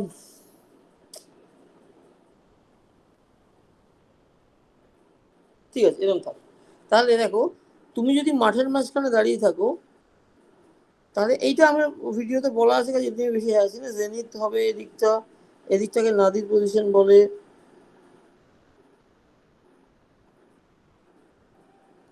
ঠিক আছে, আর এইটা হচ্ছে তোমার হরিজন, এইটাকে বলে হরিজন। ঠিক আছে, এবার কোনো একটা স্টার যদি আকাশে এখানে থাকে, তাহলে জেনিথ থেকে নাদিরের দিকে যাচ্ছে যে লাইনটা থ্রু দ্য স্টার, এবং যে লাইনটা তোমার এই হরিজনটাকে পারপেন্ডিকুলারলি ক্রস করবে, এই লাইনগুলো হচ্ছে মেরিডিয়ান লাইন। মানে zenith to nadir crossing the horizon perpendicularly, এগুলো হচ্ছে মেরিডিয়ান। এবার যে মেরিডিয়ানটা স্টারের মধ্যে দিয়ে ক্রস করছে সেটা হচ্ছে মেরিডিয়ান অফ দ্য স্টার। ঠিক আছে, এই মেরিডিয়ান অফ দ্য স্টারটা তোমার হরিজনকে যেখান দিয়ে ক্রস করলো, এবার তোমার নর্থ পয়েন্ট যেটা আছে, মানে তোমার তোমার নর্থ ডিরেকশন যেটা, ধরো যদি এই ডিরেকশন হয়, তাহলে নর্থ থেকে বোধহয় পজিটিভ ডিরেকশনে গেলে সেটাকে প্লাস বলে না বলে, আমি কনভেনশনটা ভুলে গেছি, ওটা তোমার ভিডিওতে দেখো। এইটা হচ্ছে অ্যাজিমুথাল অ্যাঙ্গেল।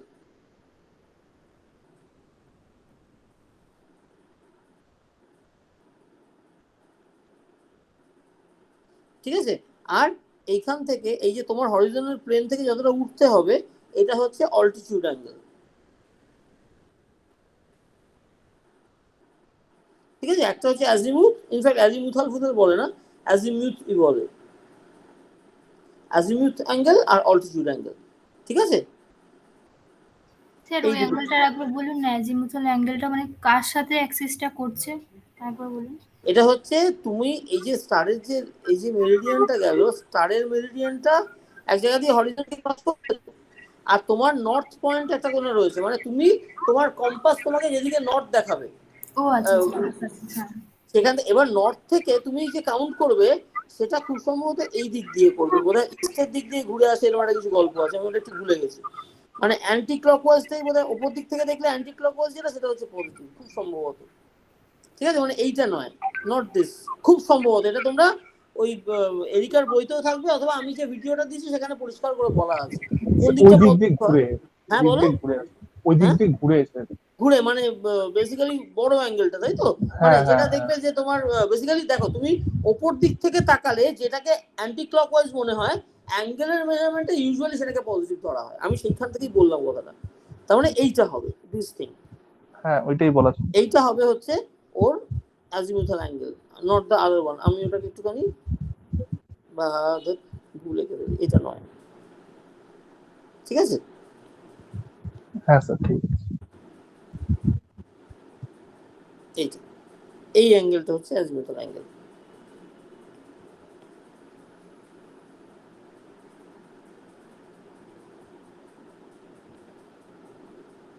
এইটা হচ্ছে, আচ্ছা। আর হচ্ছে তোমার যে হরিজনের যে সারফেস, হরিজন আমাদের যে হরিজন্টাল প্লেনটা, সেই হরিজন থেকে তুমি যতটা ওপর দিকে উঠতে হবে তোমাকে, বা সে নিচের দিকে নামাতে হতে পারে। নর্মালি নিচের দিকে তো নামে না, আমি তো মাটির তলাটা দেখতে পাবো না, আমাদের হরিজন তো আড়াল করে দেবে। এই তুমি যদি বলো এখানে একটা স্টার আছে, হ্যাঁ স্টার তো অবশ্যই আছে, কিন্তু সেই স্টারকে তো পৃথিবীর মাটি আড়াল করে দেবে। তারপরে তোমার লোকাল হরিজনের নিচে কোন স্টার তুমি তো দেখতে পাবে না। ফলে আমরা ইউজুয়ালি আপার হেমিস্ফিয়ারটা নিয়ে মাথা ঘামাই, এই যে ওপরের, this is our observable hemisphere, যে জায়গাটা আমরা দেখতে পাবো। ঠিক আছে, এই আপার হেমিস্ফিয়ার, আমরা যেহেতু নর্দার্ন হেমিস্ফিয়ারে থাকি পৃথিবীর, আমরা বেসিক্যালি নর্দার্ন স্কাইটাই দেখতে পাই। বোঝা গেল?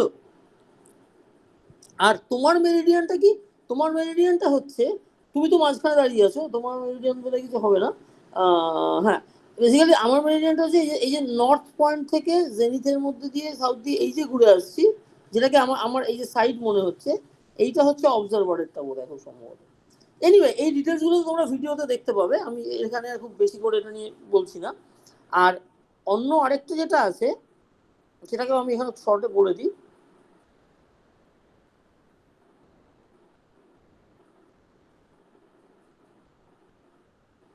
আরেকটা যেটা কায়দা, সেটা হচ্ছে যে পৃথিবীর রেফারেন্সে, এটা হচ্ছে দেখো তুমি দাঁড়িয়ে আছো তোমার রেফারেন্সে, তোমার জায়গায় অন্য কেউ যদি অন্য জায়গায় দাঁড়ায়, তার করসপন্ডিং এই অ্যাঙ্গেলগুলো সব বদলে যাবে ফর দ্য সেম স্টার। কিন্তু পৃথিবীর রেসপেক্টে যদি আমি করি, দেখো পৃথিবী একটা কোনো নর্থ সাউথ বরাবর ঘুরছে, সেই নর্থ সাউথ বরাবর ঘুরলে পৃথিবীর এই যে হচ্ছে তোমার এই যে নিরক্ষরেখা, পৃথিবীর নিরক্ষীয় প্লেন, এই নিরক্ষীয় প্লেনটাকে যদি তুমি নিরক্ষরেখাটাকে বাড়িয়ে ভাবো, নিরক্ষীয় প্লেনটাকে বাড়িয়ে ভাবো, তাহলে আকাশের গায়ে এরকম একটা ক্রস করবে। আমার তো লাইনটা বড় বাজে দেখতে হয়ে যাচ্ছে। এইটা হচ্ছে সেলেস্টিয়াল ইকুয়েটর, এইটা, ঠিক আছে। আর এই পৃথিবীর নর্থ পোল যেখান দিয়ে ক্রস করবে সেগুলো হচ্ছে নর্থ সেলেস্টিয়াল পোল আর south celestial pole, south celestial pole আর নর্থ সেলেস্টিয়াল পোল, এরকম হবে। তার মানে আগের ছবিতে যেটা জেনিথ আর নাদির যে কাজটা করতো, এখানে north celestial pole south celestial pole সেই কাজটা করবে। আগের ছবিতে হরিজন যা করতো, এখানে সেলেস্টিয়াল ইকুয়েটর সেই কাজটা করবে। আগের ছবিতে তুমি যে ভূমিকাটা পালন করতে, এখানে পৃথিবীর রোটেশন সেই ভূমিকাটা পালন করছে, ঠিক আছে। Once I have referred with পৃথিবী, তারপরে আমি এই সেন্টারের পৃথিবীটাকে মুছে দিয়ে এখানে পয়েন্টে একজন অবজারভার দাঁড়িয়েছে, এভাবে ভাবতে পারো, ঠিক আছে। স্যার হ্যাঁ বলো। এইখানে স্যার ওই ভার্নাল ইকুইনক্স আর অটার্ন যেটা বাবা ইকুইনক্স এই ছিল, হচ্ছে তোমাদের দোষ। তোমার আমি কি এখনো ভার্নাল ইকুইনক্সের কথা বলেছি? তুমি তার আগেই লাফিয়ে ভার্নাল ইকুইনক্সে যাচ্ছ কেন? ভার্নাল ইকুইনক্স তো আমি এখন বলিনি, দাঁড়াও জিনিসটা বলে যেতে দাও সেখানে। আমি আগেই ভার্নাল ইকুইনক্স বললে কি করে হবে? এই অবধি যা বললাম বোঝা গেল কি? হ্যাঁ স্যার ঠিক আছে। আচ্ছা, এবার দেখো যে আমরা আগের ছবিতে এই যে নর্থ পয়েন্ট একটা জানি, কারণ কি পৃথিবীর নর্থ পোল জানা আছে, কাজে আমাদের কম্পাস নর্থ ডিরেকশন কোন দিকে দেখাও জানা আছে, কাজে সেই নর্থের থেকে আমরা এই আমাদের হরিজন বরাবর অ্যাজিমিউথ অ্যাঙ্গেল মাপবো, আর আমাদের হরিজন্টাল প্লেন থেকে এই অল্টিটিউড অ্যাঙ্গেল মাপবো। মানে একটা এই প্লেন থেকে যাবে আর একটা ওই প্লেন বরাবর ঘুরে আসবে, এইরকম ভাবে দুটো অ্যাঙ্গেল মাপবে। এবার তার মানে কি, নর্থ পয়েন্ট হচ্ছে একটা reference line on the Harijan, যেই রেফারেন্স লাইনটা, সরি নর্থ হচ্ছে একটা রেফারেন্স পয়েন্ট, যেই পয়েন্টটা থেকে শুরু করে অ্যাঙ্গেলটা মাপছি আমি। এবং তারপরে আমাদের এই হরিজন্টাল প্লেনটাও হচ্ছে একটা রেফারেন্স প্লেন, যেখান থেকে শুরু করে অল্টিটিউড অ্যাঙ্গেলটা মাপছি। সিমিলারলি বুঝতেই পারছো এখানেও এই এই যে দাগটা, এই যে লাইনটা, এই লাইন বরাবর এই বরাবর কোনো একটা অ্যাঙ্গেল হবে, সেইটা একটা মাপতে হবে, আর এই প্লেন থেকে কোনো একটা অ্যাঙ্গেল হবে সেটা মাপতে হবে, তাই তো? ধরো আকাশের গায়ে এরকম একটা স্টার আছে, এখানে মেরিডিয়ানটা বুঝতেই পারছো নর্থ সেলেস্টিয়াল পোল থেকে স্টারের মধ্যে দিয়ে সাউথ সেলেস্টিয়াল পোলে যাওয়া, এরকম একটা মেরিডিয়ান। ছবিটা ভালো হলো না, বাট যাই হোক আর কি, এরকম একটা কিছু দাঁড়াবে।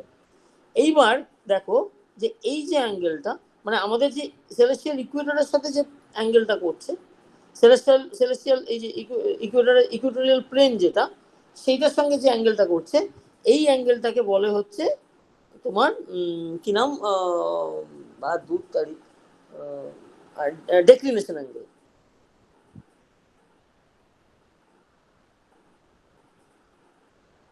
এটাকে ডেক্লিনেশন অ্যাঙ্গেল ডেল্টা দিয়ে ডিনোট করে, শর্ট হ্যান্ডে এটাকে ডেক বলেও বলা হয়। আর অন্য যে অ্যাঙ্গেলটা, অর্থাৎ এই যে অ্যাঙ্গেলটা হবে, এইটা বরাবর যে অ্যাঙ্গেলটা হবে, সেটা কিভাবে ঠিক হবে? স্টারের মেরিডিয়ান তো এইখানে, আমাদের নেই, কারণ আসলে তো এইটা পৃথিবীর নর্থ সাউথ এই দিকে, তাহলে নর্থ পয়েন্ট তো ওপরের দিকে বসে আছে, এই দিক বরাবর নর্থ পয়েন্টই আদৌ নেই, তাহলে এখানে নর্থ পয়েন্ট দিয়ে হবে না। এখানে রেফার করার জন্য আমাদের একটা এমন পয়েন্ট দরকার, যেই পয়েন্টটা এই ইকুয়েটরের ওপর থেকে সেই পয়েন্টটাকে আমরা খুঁজে পাবো, এরকম একটা কোনো পয়েন্ট। সেই পয়েন্টটা কোন পয়েন্ট? সেই পয়েন্টটা হচ্ছে, দেখো সেই পয়েন্টটাকে বলে ভার্নাল ইকুইনক্স, যেটা একজন একটু আগে জিজ্ঞাসা করলো।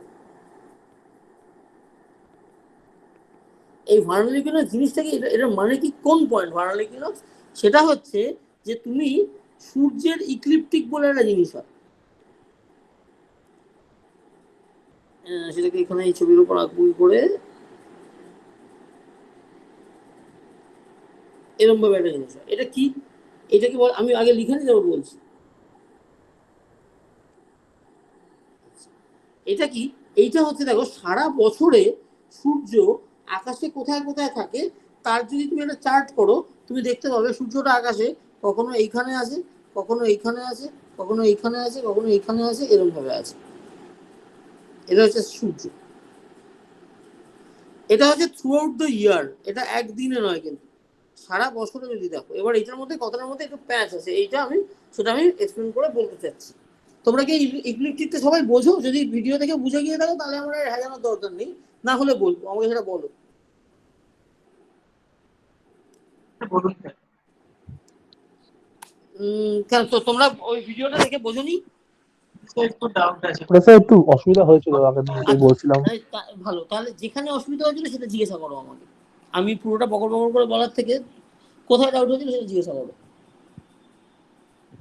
এই স্যার এই জায়গাগুলোতে, মানে এই জায়গাগুলো বলতে এই পার্টিকুলার এই জায়গাটা যেটা বলছিলেন না, ইলেকট্রিক এই সেট করবে এই সারা ডিক্লিনেশন বছরে মেজারমেন্ট। আর দিনে এই চক্করটা। হ্যাঁ ওইখানটা একটু অসুবিধা হচ্ছে, ওই ডিক্লিনেশন মেজারমেন্ট আচ্ছা। এই পার্টটা তো অসুবিধা। দাঁড়াও, এটা হচ্ছে এটাকে কিভাবে বলি। আচ্ছা দেখো, পৃথিবী, আচ্ছা এইটা বলার জন্য তাহলে এই ছবিটা ছেড়ে দিয়ে আমাদের এখানে অন্য ছবির কথা ভাবতে হবে। সেটা হচ্ছে ধরো এই সেন্টারে সূর্য আছে, আর পৃথিবী সূর্যকে ঘিরে ঘুরছে ওভাল বটে, তবে অ্যাকচুয়ালি পৃথিবীর, আমি আগের দিনও বলেছিলাম, ইলেকট্রিসিটি খুব বেশি নয়, ফলে আমরা একটা প্লেন থেকে দেখছি বলে তোমার একটু চ্যাপ্টা মনে হচ্ছে, আসলে এটা নিয়ারলি সার্কেলের কাছাকাছি একটা জিনিস। সূর্যকে ঘিরে পৃথিবী ঘুরছে। এই ঘোরাটা তোমরা জানো যে এই যে রোটেশনের যে প্লেনটা, এই যে প্লেনের যে অ্যাক্সিস আর পৃথিবী যে ঘুরে চলেছে, পৃথিবীর যে নর্থ সাউথ অ্যাক্সিস, তাদের মধ্যে একটা অ্যাঙ্গেল আছে, এটা তোমরা জানো তো? আচ্ছা, হ্যাঁ স্যার। এটা আমরা সেই ছোটবেলায় ভূগোলে পড়তাম। আমি পৃথিবীটাকে একটু অসভ্যের মতো বেশি বড় করে আঁকছি, বাট এনিওয়ে, পৃথিবীর রোটেশন অ্যাক্সিসটা এরকম, পৃথিবী এরকম ভাবে ঘুরছে নিজের চারপাশে, আর সূর্যের চারপাশে ঘোরার যে কক্ষপথ, সেই কক্ষপথের যে সেন্ট্রাল যে সিমেট্রিক্যাল প্লেন বা সিমেট্রিক্যাল যে অ্যাক্সিস, সেন্ট্রাল যে অ্যাক্সিস, সেই অ্যাক্সিসটা হচ্ছে এইরকম, এই যে এই অ্যাক্সিসটাকে সরিয়ে নিয়ে গেছে। তার ফলে এই সূর্যকে ঘিরে পৃথিবী যে ঘুরছে, সেখানে দেখো পৃথিবীর নিজের চারপাশে ঘোরাটা এরকম, তাহলে দিন রাত যে হচ্ছে সেটা হচ্ছে এরকম একটা প্লেনে, ঠিক আছে? আর সূর্যকে ঘিরে পৃথিবী সারা বছরে ঘুরছে, সেটা এই দুটো প্লেনের মধ্যে একটা 23.5 ডিগ্রির ডিফারেন্স আছে, এটা তোমরা জানো, জানো তো? হ্যাঁ স্যার। হ্যাঁ স্যার। হ্যাঁ স্যার। এটার ফলে এবার দেখো যে ইনফ্যাক্ট দাঁড়াও, তোমাদেরকে আমি এক সেকেন্ড একটা জিনিস দেখি, যদি খুঁজে পাই তাহলে তোমাদের একটা জিনিস দেখানোর চেষ্টা করছি, দেখি খুঁজে পাই কিনা। সেটা হচ্ছে কি নোটের ভিতরে আছে খুব সম্ভবত, দেখি এক সেকেন্ড।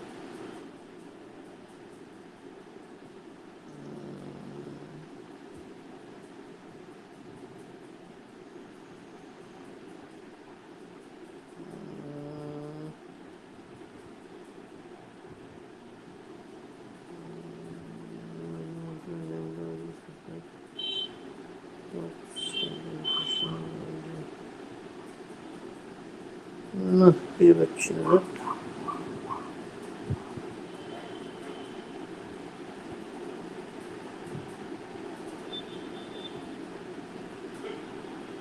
এইটা না, এটা নয়, এটা নয়, কোথায় যাবো না, খুঁজে পাচ্ছি না।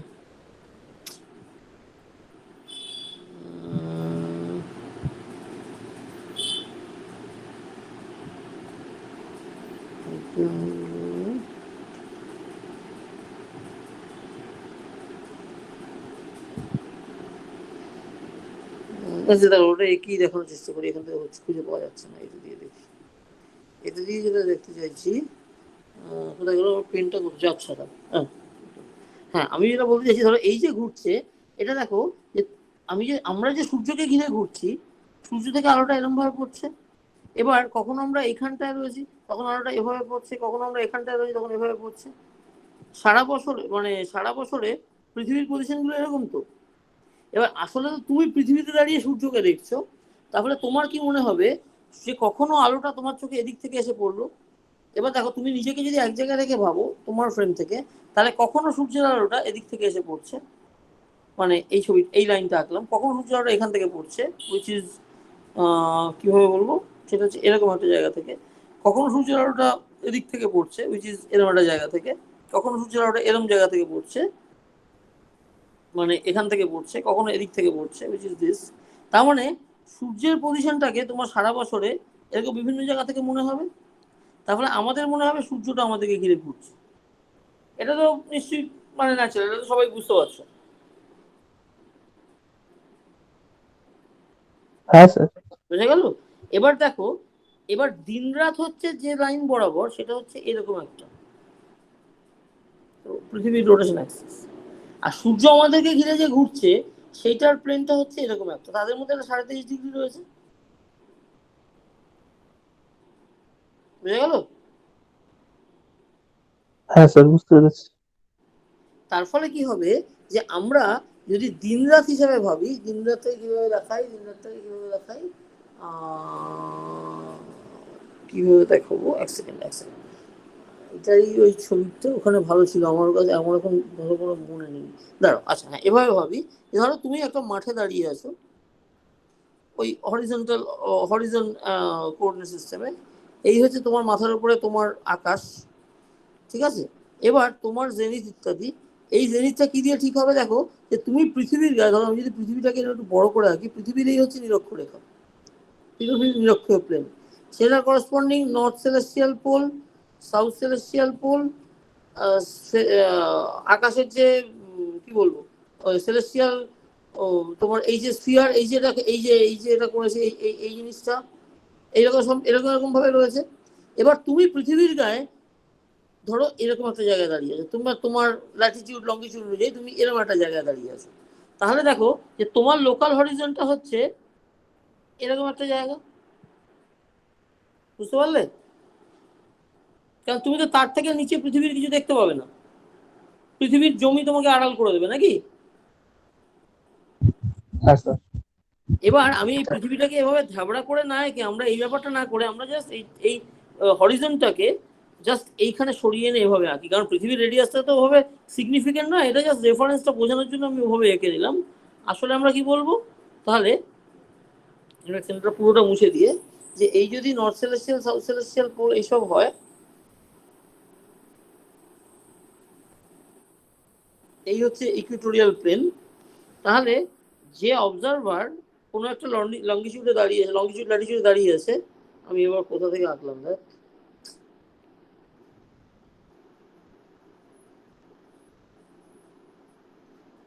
যে দাঁড়িয়ে আছে সে অ্যাকচুয়ালি তার হরিজনটা এরকম একটা প্লেন হবে, মানে হরিজনটা, বুঝতে পারছো? অবজারভার হরিজন।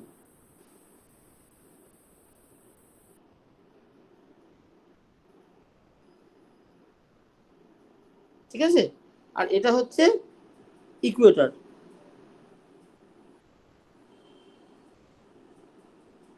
তাদের মধ্যেও দেখো এই একই, এটা কত অ্যাঙ্গেল হবে? এটা হচ্ছে অবজারভার যে ল্যাটিটিউডে দাঁড়িয়ে আছে সেই অ্যাঙ্গেল হবে। এগুলো ওই ভিডিওতে বলা আছে, একটু মাথা ঘামিয়ে নিজেরা ছবি এঁকে বোঝার চেষ্টা করো, ঠিক আছে?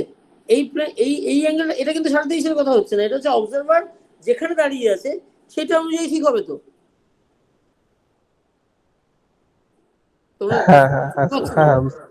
এই যদি পৃথিবী হয়, পৃথিবীর নর্থ সাউথ এরকম, অবজারভার যদি এখানে দাঁড়িয়ে থাকে, অবজারভারের হরিজন এরকম, সরি আঁকাটা এত বাজে হয় না, এরকম, এটার প্যারালালি তুমি সেন্টারে এঁকে ভাবো আর কি, এরকম ভাবে।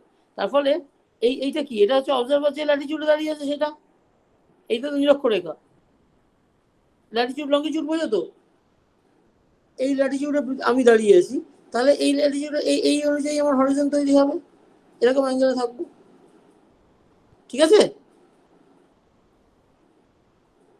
এবার তার মানে দেখো, এবার পৃথিবী তো নর্থ সাউথ বরাবর অ্যাক্সিস বরাবর পশ্চিম থেকে পূর্বের দিকে এইভাবে ঘুরছে, ফলে আকাশটাকে আমরা কিভাবে ঘুরতে দেখছি?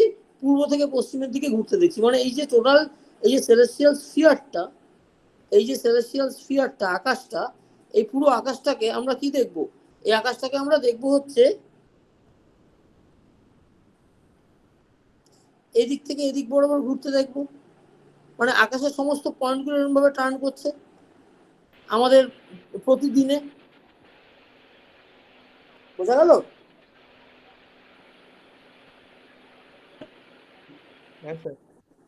আচ্ছা, এবার তাহলে দেখো যে এবার অবজারভারের হরিজন কোথায় ছিল? অবজারভারের হরিজন হচ্ছে এইটা, তাহলে এর নিচের জিনিস তো অবজারভার কিছু দেখতে পায় না, নিচের জিনিসগুলো ফালতু মুছে দিই।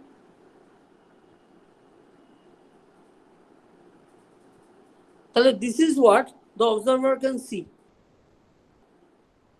দেখো অবজারভার মাঝখানে দাঁড়িয়ে আছে, তার জেনিথ নাদির তো চোখে দেখা যায় না, আমার কাছে বদলেশন নয়, এই জেনিথ এই হরিজন, নর্থ পয়েন্ট ভাবো কোথায়, নর্থ সেলেস্টিয়াল পরে এদিকে, মানে আসলে পৃথিবীর নর্থটা ওইদিকে, এই পয়েন্টটা পৃথিবীর নর্থের দিক, মানে এটা তো সেলেস্টিয়াল স্ফিয়ার, আকাশের গায়ে নর্থ পয়েন্ট, তার মানে তার করসপন্ডিং পৃথিবীর নর্থ পয়েন্ট এরকম এখানে কোথাও একটা হবে, ঠিক আছে? তার মানে মাঠের মধ্যে তাকালে তুমি এই নর্থ পয়েন্টের দিক বরাবর এখানে কোথাও একটা বা এখানে কোথাও একটা নর্থ পয়েন্টটা দেখতে পাবে।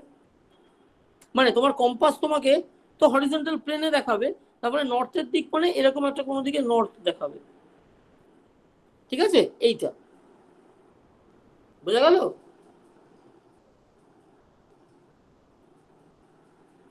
তার অপোজিট ডিরেকশনটা সাউথ হবে। আচ্ছা, নর্থের দিকে মুখ করে গেলে ডান হাতটা বোধহয় ইস্ট হয় নাকি, ইস্ট হবে, এটা ওয়েস্ট হবে, এরকম হবে, ঠিক আছে? তাহলে আকাশের গায়ে আমি this is what I can see, in fact আমি নিরক্ষরেখা ফেখাও দেখতে পাচ্ছি না, ফলে আমি সেসব মুছে দেবো।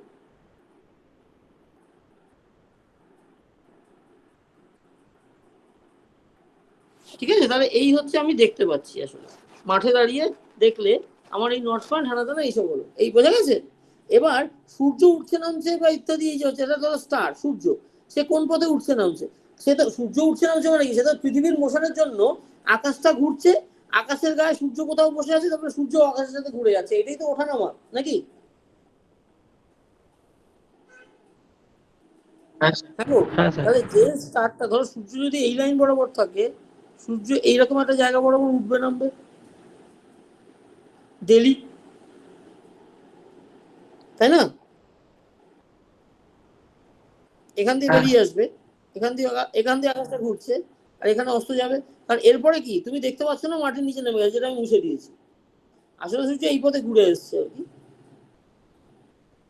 এরকম একটা পথে ঘুরে আসছে, কিন্তু ওদিকের পথটুকুকে তুমি ন্যাচারালি এদিকের এই যে অংশটা যেটা হলুদ দিয়ে যাচ্ছে, এই অংশটা দেখা যাচ্ছে না, this is when the sun stage below the horizon, ঠিক আছে?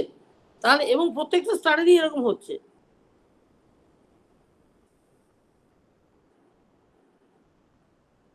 ঠিক আছে? এটা হচ্ছে পৃথিবীর রোটেশনের কারণে একটা স্টারের যে daily rising and setting of star,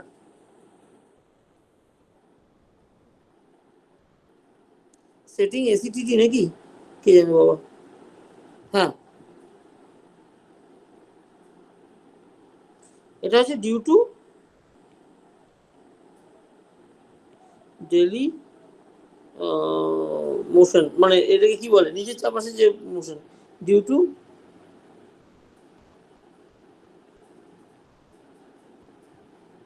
earths rotation about its own axis, ঠিক আছে? অ্যাক্সিস লেখাটা আমার না মেঝেতে বসে লিখতে ভীষণ অসুবিধা, চাই নিবে অ্যাক্সিস, ওকে, এই গেল,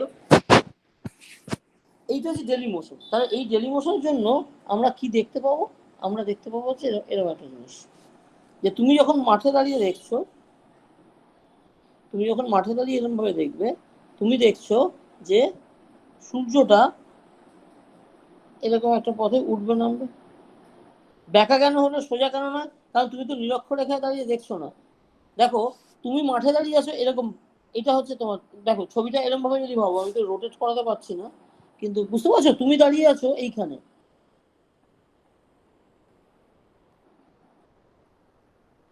অবজারভার, আহা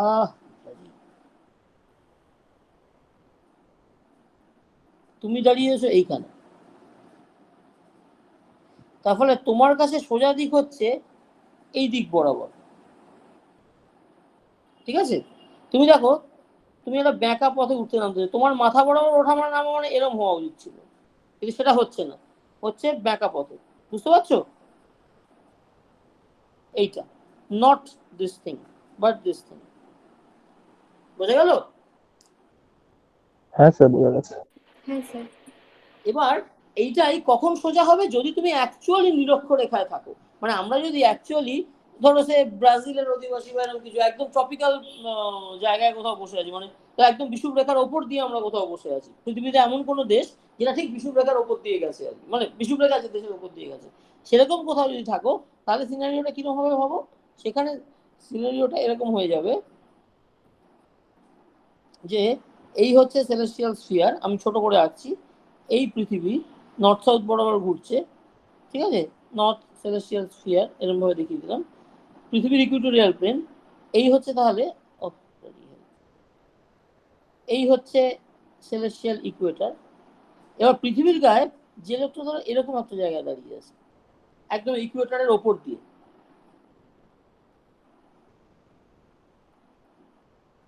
এরকম ভাবে যে দাঁড়িয়ে আছে পৃথিবীর ইকুয়েটারে, তার কাছে জেনিথ এরকম, হরিজন এরকম, তার ফলে সে কিরকম দেখছে এই, তার কাছে আকাশটা দেখো এই স্টারগুলো সব এভাবে ঘুরছিল, তার ফলে কি হবে তার মাথার উপর দিয়ে লম্বভাবে স্টারগুলো ঘুরে ঘুরে আসবে, রাইজিং এন্ড সেটিংটা একদম পারপেন্ডিকুলারলি তার হরিজন দিয়ে উঠবে এবং পারপেন্ডিকুলারলি নামবে, বুঝতে পারছো?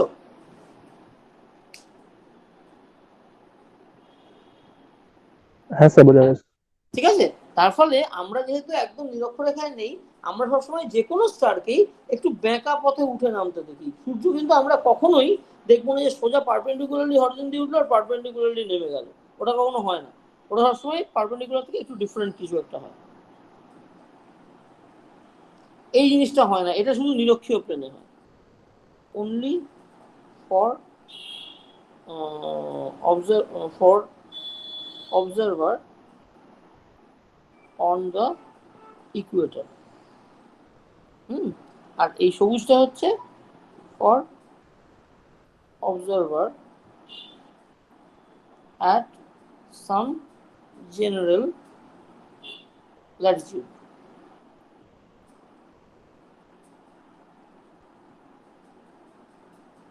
ঠিক আছে, এবং এই অ্যাঙ্গেলটা বেসিক্যালি হচ্ছে তোমার এই ল্যাটিটিউড অ্যাঙ্গেলটারই সমান হবে, ঠিক আছে।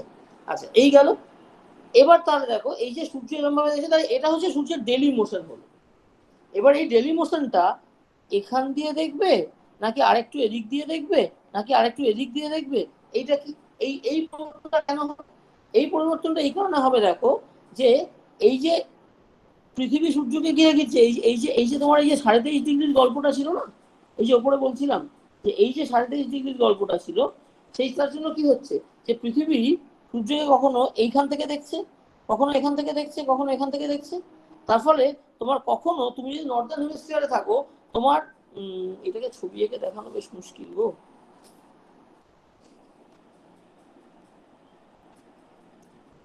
দেখি চেষ্টা করে আঁকার,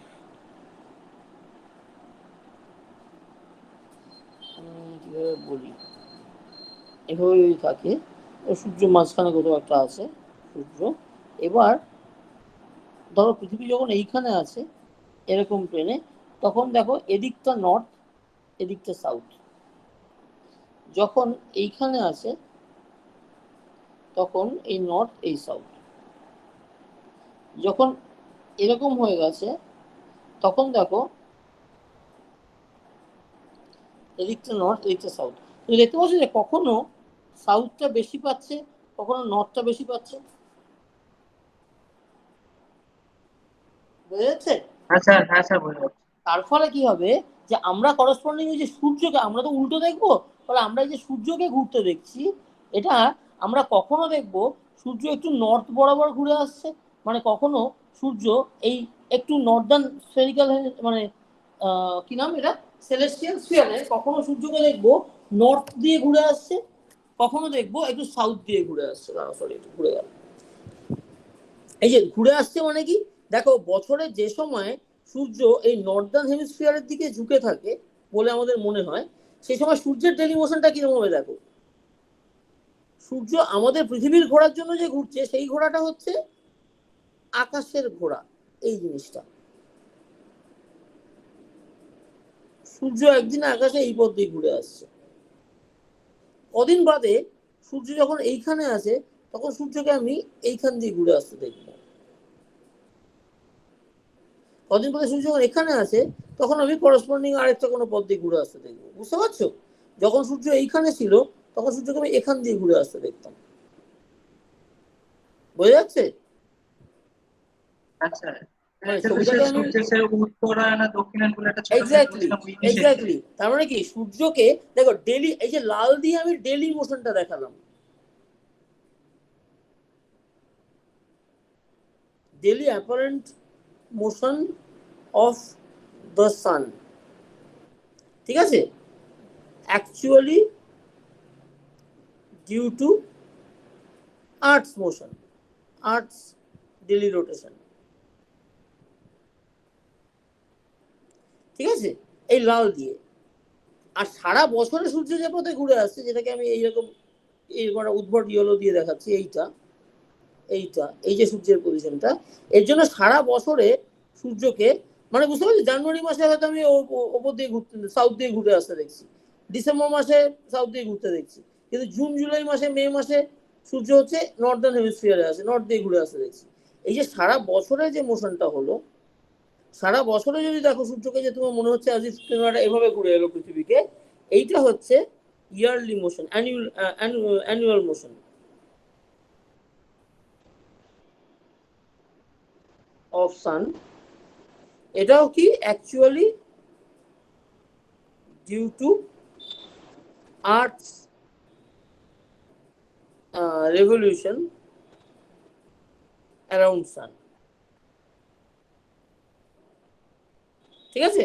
মানে এই ইক্লিপটিকটা কি, এই যে লাইনটা সূর্যের এই যে অ্যাপারেন্ট গতিপথটা থ্রু আউট দ্য ইয়ার, এইটা হচ্ছে ইক্লিপটিক, ঠিক আছে, বোঝা গেল? আচ্ছা, বুঝা গেল। তাহলে এই হলো আমার ব্যাপার।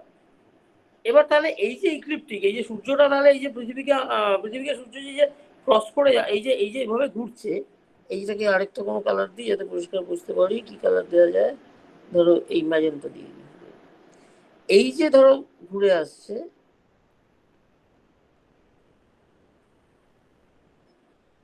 এই যে ধরো ঘুরে আসছে ইক্লিপটিক এইটা, আর পৃথিবীর সেলেস্টিয়াল স্ফিয়ার কিরকম ছিল এইটা। তাহলে এই যে ক্রসিং হচ্ছে, একবার হয়তো আমি ধরে নিচ্ছি যে এখানে সাউথ থেকে নর্থে যাওয়ার জন্য ক্রস করছে, আর আরেকবার ক্রস হচ্ছে যখন নর্থ থেকে সাউথে আসার জন্য ক্রস করছে।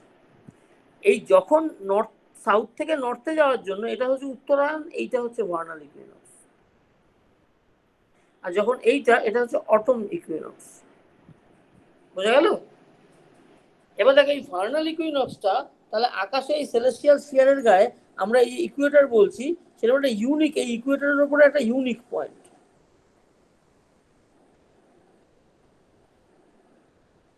তাই না? এইটাকে এই যে পয়েন্টটা ভার্নাল ইকুইনক্স, ভিই বলে লিখছি আমরা। দেখো ভিই ভার্নাল ইকুইনক্স, এটা হচ্ছে একটা ইউনিক পয়েন্ট। এই পয়েন্টটার রেফারেন্সে আমরা তাহলে অ্যাঙ্গেল মাপবো, ওই আবার একই নিয়মে, যে নর্থ থেকে দেখলে যেদিকে করলে অ্যান্টি ক্লকওয়াইজ সেটাকে আমরা পজিটিভ বলবো, অর্থাৎ এদিকটা পজিটিভ। তাহলে দেখো এই স্টারের এই যে মেরিডিয়ানটা ছিল, সেই মেরিডিয়ানটা এইখান বরাবর ক্রস করছিল, ঠিক আছে, এইখানে আমার ভার্নাল ইকুইনক্স। তাহলে আমি এইখান থেকে এইখান অব্দির মধ্যে অ্যাঙ্গেলটা, এটা হবে হচ্ছে আমার, এইটা হচ্ছে ওয়ান অফ দ্য অ্যাঙ্গেল, যেটাকে বলে রাইট অ্যাসেনশন,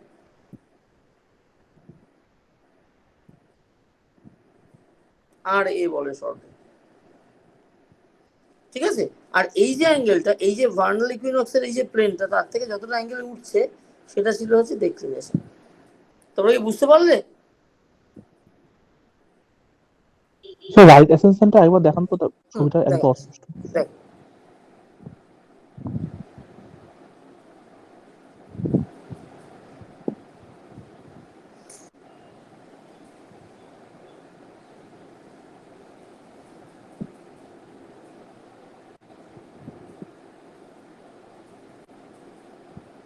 আচ্ছা আমরা কি কি করলাম দেখো, celestial pole, north celestial pole, south celestial pole. এবার এইটা হচ্ছে আমাদের, বাহ এই ছবিটা ভালো হয়েছে, সেলেস্টিয়াল ইকুয়েটর, ঠিক আছে? এবার সেলেস্টিয়াল ইকুয়েটরের গায়ে এখানে কোথাও একটা ভার্নাল ইকুইনক্স আছে, ঠিক আছে? এটা সূর্যের ইক্লিপ্টিক দিয়ে ঠিক হয়েছে। আমি যদি এখন সূর্যের ইক্লিপ্টিক আঁকার জন্য এখানে একটা গোল্লা মারি তাহলে ছবিটা কমপ্লিকেট হয়ে যাবে। সেই গোল্লাটা মারছি না, সেটা আগেই তোমরা দেখতে পেয়েছো, এই যে ইক্লিপ্টিক এইটা, ঠিক আছে? কাজেই ধরো কোনো একটা র্যান্ডম পয়েন্ট যেটাকে মানে কোনো একটা পয়েন্ট দিতে ক্রস করবে সেটা ভার্নাল ইকুইনক্স ধরে নাও এখানে আছে। এই হচ্ছে আকাশের গায়ে কোনো একটা স্টার। সেই স্টারটার তাহলে মেরিডিয়ানটা কি হলো? নর্থ সেলেস্টিয়াল থেকে সেই স্টার হয়ে সাউথ সেলেস্টিয়াল গেল, মেরিডিয়ান অফ দ্য স্টার। খেয়াল করো দুরকম মেরিডিয়ান হয়, একটা হচ্ছে হরিজন্টাল কোঅর্ডিনেট সিস্টেমে জেনিথ থেকে নাদিরের মধ্যে through the horizon perpendicularly cross করে যাচ্ছে, সেটা হচ্ছে স্টারের মেরিডিয়ান, অল্ট অ্যাজিমুথ কোঅর্ডিনেট সিস্টেম ওটা। আর এখানে নর্থ সেলেস্টিয়াল টু সাউথ সেলেস্টিয়ালের মধ্যে যে মেরিডিয়ানটা যাচ্ছে crossing the celestial Ecuador perpendicularly, সেইটা হচ্ছে স্টারের মেরিডিয়ান। এইটাকে বলা হচ্ছে ইকুইটোরিয়াল কোঅর্ডিনেট সিস্টেম।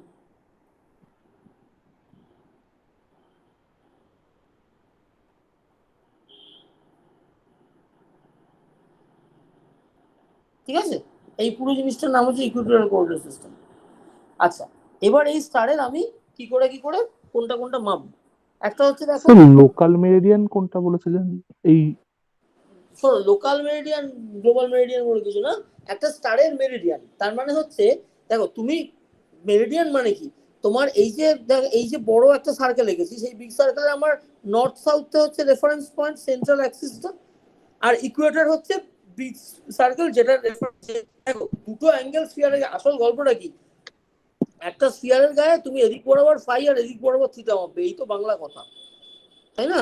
মানে আমরা তো তোমার স্ফেরিক্যাল পোলার কোঅর্ডিনেটে ভাবো, আমরা স্ফেরিক্যালে এইটাকে জেড বলি, এখানে এইটাকে সরি এইটাকে থিটা বলি, তো স্ফেরিক্যাল পোলার কোঅর্ডিনেটে কি হয়, এদিকে থিটা মাপি আর এদিক বরাবর ফাই মাপি, তাই তো? স্ফেরিক্যাল পোলার কোঅর্ডিনেট জানো তো না, তা ভুলে গেছো? হ্যাঁ স্যার জানি। এবার এখানে এইটার কমপ্লিমেন্টারিটাকে অর্থাৎ এই নিচের অংশটাকে থিটা বলছে, মানে সরি থিটা অ্যাঙ্গেল দিয়ে বলছে না, মানে ওটা হচ্ছে তোমার ওয়ান অফ দ্য অ্যাঙ্গেলস যেটা অ্যাস্ট্রোনমিতে মাপা হয়, এটা নয়, এইটা মাপা হয়, এই অ্যাঙ্গেলটা, মানে এই অ্যাঙ্গেলটা মাপা হয়, আরেকটা হচ্ছে এই অ্যাঙ্গেলটা মাপা, মানে অ্যাজিমুথ অ্যাঙ্গেলটা হচ্ছে তোমার যেটা স্ফেরিক্যাল পোলার কোঅর্ডিনেটে যাকে ফাই বলো, আর ওই অল্টিটিউড হচ্ছে যেটাকে তুমি স্ফেরিক্যাল পোলার কোঅর্ডিনেটে থিটা বলো, সেইটা থিটা বা থিটার কমপ্লিমেন্টারিটা আর কি, বুঝতে পারলে? হরিজন সিস্টেম। এবার তার সঙ্গে এই হরিজন সিস্টেম মানে হচ্ছে যেখানে তুমি তোমার অবজারভারের হরিজনের রেসপেক্টে বলা হচ্ছে, আর তারপর কিন্তু সেটা তো মুশকিল কি, অবজারভার এক পয়েন্ট থেকে আরেক পয়েন্ট থেকে আরেক পয়েন্ট, কলকাতা দিল্লি লন্ডন সব অবজারভারেরই হরিজনের তো জিওমেট্রি অন্যরকম প্লেনস হবে, তারপরে তার করসপন্ডিং কোঅর্ডিনেট ভ্যালুগুলো সব বদলে যাবে। তবে লন্ডনের লোক যদি আমাকে কোনো একটা স্টারের হরিজন কোঅর্ডিনেট সিস্টেম বলে দেয় যে স্টারের এত এত এত অল্টিটিউড এত অ্যাজিমিউথ দেখো, সেটা তো কলকাতায় বসে আমি সেটা দেখতেই পারবো না, কারণ আমি তো সেই প্লেনেই নেই, বুঝতে পারলে? তাহলে আমাদের এমন একটা কোঅর্ডিনেট সিস্টেম রেফার করতে হবে যেটা পৃথিবীর ইকুয়েটরের সঙ্গে রেফারেন্স করে করা, যাদের পৃথিবীর সবার জন্যই তো পৃথিবীর ইকুয়েটরটা একই, তার ফলে সবাই এই যে নিরক্ষীয় প্লেনটা পৃথিবীর ইকুয়েটরের রেসপেক্টে তৈরি সেলেস্টিয়াল ইকুয়েটর, সেই প্লেনটা সবার জন্য কমন, ঠিক আছে? তাহলে লোকাল অবজারভারের লোকাল হরিজনের জায়গায় আমি এই পৃথিবীর ইকুয়েটোরিয়াল প্লেনটাকে ব্যবহার করে করছি। পৃথিবীর হরিজনে মানে আমরা যে হরিজন দেখতে পাই তার জায়গায় সেলেস্টিয়াল ইকুয়েটর ব্যবহার করে করছি, এই কথাগুলো বোঝা যাচ্ছে না? হ্যাঁ স্যার বোঝা যাচ্ছে, ঠিক আছে। এবার এই অবজারভারের জেনিথ নাদিরের জায়গায় আমরা পৃথিবীর নর্থ পোল সাউথ পোলে রেফার করে নর্থ সেলেস্টিয়াল আর সাউথ সেলেস্টিয়াল পোল, তার মানে পৃথিবীর নর্থ পোলকে আকাশে বাড়িয়ে দিলে যেখানে আকাশে ক্রস করবে বলে আমাদের অ্যাপারেন্টলি মনে হবে সেটা north celestial pole, correspondingly south celestial pole, এগুলো তো কমন সেন্স মার্কা জিনিস। এবার দেখো এখানেও যেমন এই ছবিটাতেও যেটা মুছে দিচ্ছি আর কি, হরিজন কোঅর্ডিনেট সিস্টেমে কি হলো তাহলে, এই আমার একটা হরিজন আছে, এই আমার ওপরের প্লেন আছে, সেই মানে সরি এই ওপরে আমার কি নাম এটা, ওপরে আমার হাফ স্ফিয়ার আছে, আমি একটা স্টার স্ফিয়ারের গায়ে আছে, আমি জেনিথ থেকে এই আমার পারপেন্ডিকুলারলি ক্রস করে নাদিরের দিকে যাচ্ছে, আমি এই অ্যাঙ্গেলটা মাপছি আর এই অ্যাঙ্গেলটা মাপছি, এই তো ব্যাপার, এই তো মাপছি। এখানেও দেখো সিমিলার একই অ্যাঙ্গেলস মাপছি, এই অ্যাঙ্গেলটা আর হচ্ছে কোনো একটা ভার্নাল ইকুইনক্স থেকে এই অ্যাঙ্গেলটা। সিমিলারলি সেই ফাই আর থিটাই তুমি ভাবছো, এখানে ফাইটাকে রাইট অ্যাসেনশন বলছে আর থিটাটাকে ডিক্লিনেশন বলছে। বোঝা গেল?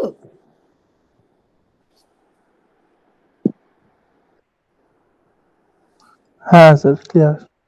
ঠিক আছে, এই যে স্টারের মেরিডিয়ানটা যে এঁকে ফেললাম, মেরিডিয়ানটা আমার সেলেস্টিয়াল ইকুয়েটরকে কোথাও একটা ক্রস করছে। আমার দেখার পয়েন্ট থেকে স্টারটাকে সোজা কানেক্ট করে একটা লাইন হচ্ছে। দাও আমি এটাকে অন্য কালার দিয়ে একটা সুবিধা হবে। তাহলে এই হচ্ছে একটা লাইন ডিরেক্টলি স্টারের দিকে। এবার স্টারের মেরিডিয়ানটা যেখানে আমার সেলেস্টিয়াল ইকুয়েটরকে ক্রস করে, আমার জায়গা থেকে শুরু করে মানে এই ভার্নাল ইকুইনক্সের অবধি সেলেস্টিয়াল ইকুয়েটরকে ক্রস করে ভার্নাল ইকুইনক্সও আছে। তাহলে ভার্নাল ইকুইনক্স থেকে সেলেস্টিয়াল ইকুয়েটর বরাবর আমি স্টারের মেরিডিয়ান যেখানে ক্রস করছে সেইটা অবধি যাব। যে অ্যাঙ্গেলটা হবে সেই অ্যাঙ্গেলের নাম হচ্ছে রাইট অ্যাসেনশন। আর এই স্টারের দিকে ডিরেক্টলি যে লাইনটা আছে সেইটা আমার ওই ইকুয়েটোরিয়াল প্লেনে নামার জন্য এইটা আর ইকুয়েটোরিয়াল প্লেনের ওপর এই যে লাইনটা আছে তাদের মধ্যে যে অ্যাঙ্গেলটা সেটা হচ্ছে ডিক্লিনেশন, ডেল্টা দিয়ে দেখে। বোঝা গেল? এই হচ্ছে রাইট অ্যাসেনশন আর ডিক্লিনেশন। ঠিক আছে? ঠিক আছে। আচ্ছা, তাহলে এইটা তো ছবিটা মোটামুটি বোঝা গেল।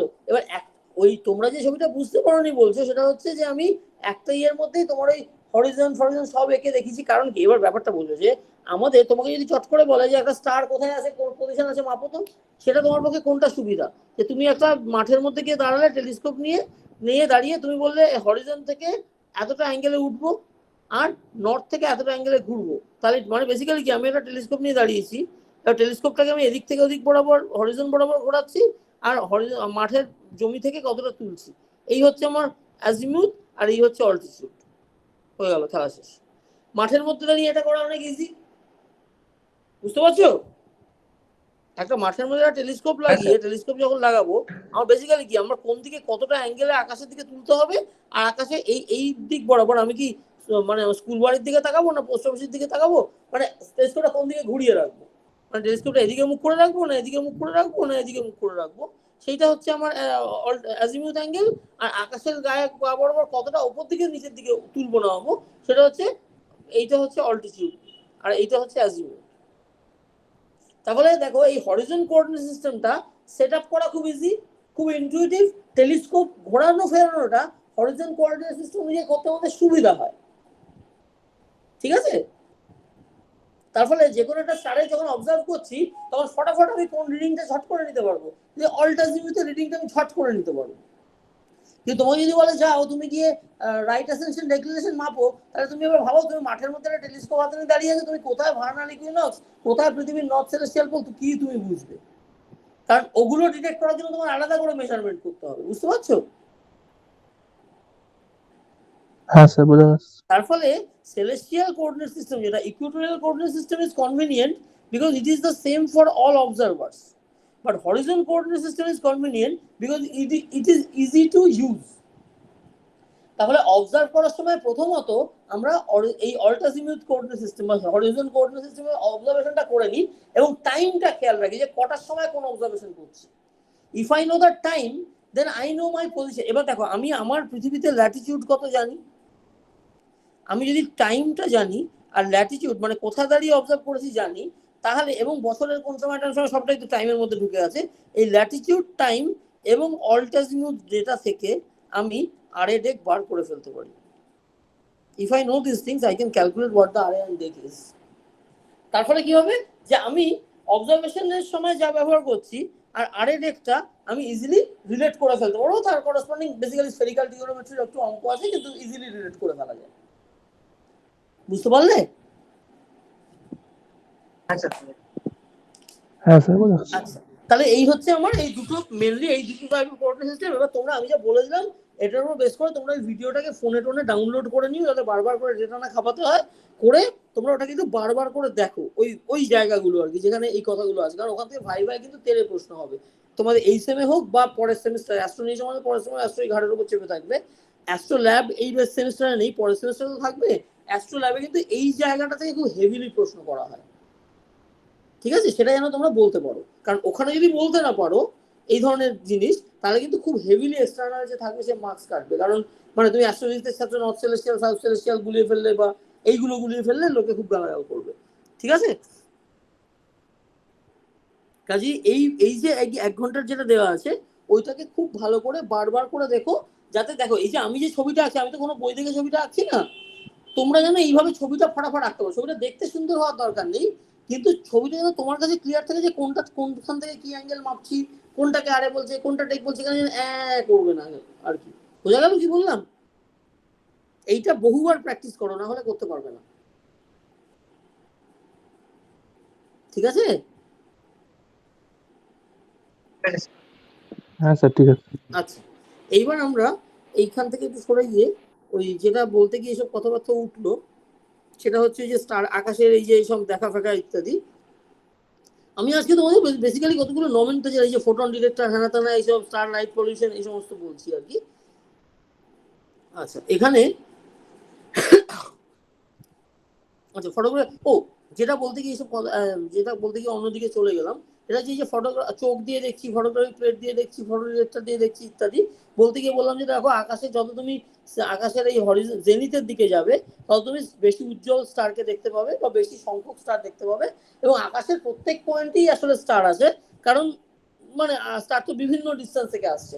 ফলে তোমার যদি তুমি যেটা যে যন্ত্র দিয়ে দেখছো তার যদি সেন্সিটিভিটি বাড়ে, ধরো তুমি একটা 5 ইঞ্চি টেলিস্কোপের জায়গায় যদি 15 ইঞ্চি টেলিস্কোপ দিয়ে রাখো, তাহলে তুমি আরো বেশি দেখতে পাবে। কেন? কারণ সেই 15 ইঞ্চি টেলিস্কোপ মানে কি, দেখো 5 ইঞ্চি টেলিস্কোপ মানে টেলিস্কোপের যে জায়গাটা লাইটটা কালেক্ট করছে তার রেডিয়াস হচ্ছে সে ধরো 5 ইঞ্চি, এবং আমি কি কালার দিয়ে দেখাচ্ছি, ধরো বা এটাকে এটা ধরো এই যে সে ধরো এটা কি বলবো, এটা ধরো 2 ইঞ্চি, আমি জাস্ট রাফলি বলছি 2 ইঞ্চি টেলিস্কোপের তারপর টেলিস্কোপের এই মুন্ডুর কাজটা যেখানটা দিয়ে আলো ঢুকবে, টেলিস্কোপে ফোটন ঢুকবে, সেই জায়গাটা হচ্ছে 2 ইঞ্চির মধ্যে দিয়ে ফোটন কালেক্টেড হবে। তাহলে এইটা হচ্ছে লাইট গ্যাদারিং এরিয়া বলে এটাকে, লাইট গ্যাদারিং এরিয়া, ঠিক আছে? এবার এইটা যদি 2 ইঞ্চির জায়গায় 5 ইঞ্চি হয় বা যদি 15 ইঞ্চি হয়, যত বাড়বে বুঝতেই পারছো তত বেশি ফোটন কালেক্টেড হবে, তার মানে সেই টেলিস্কোপের দেখতে পাওয়ার ক্ষমতা বাড়বে।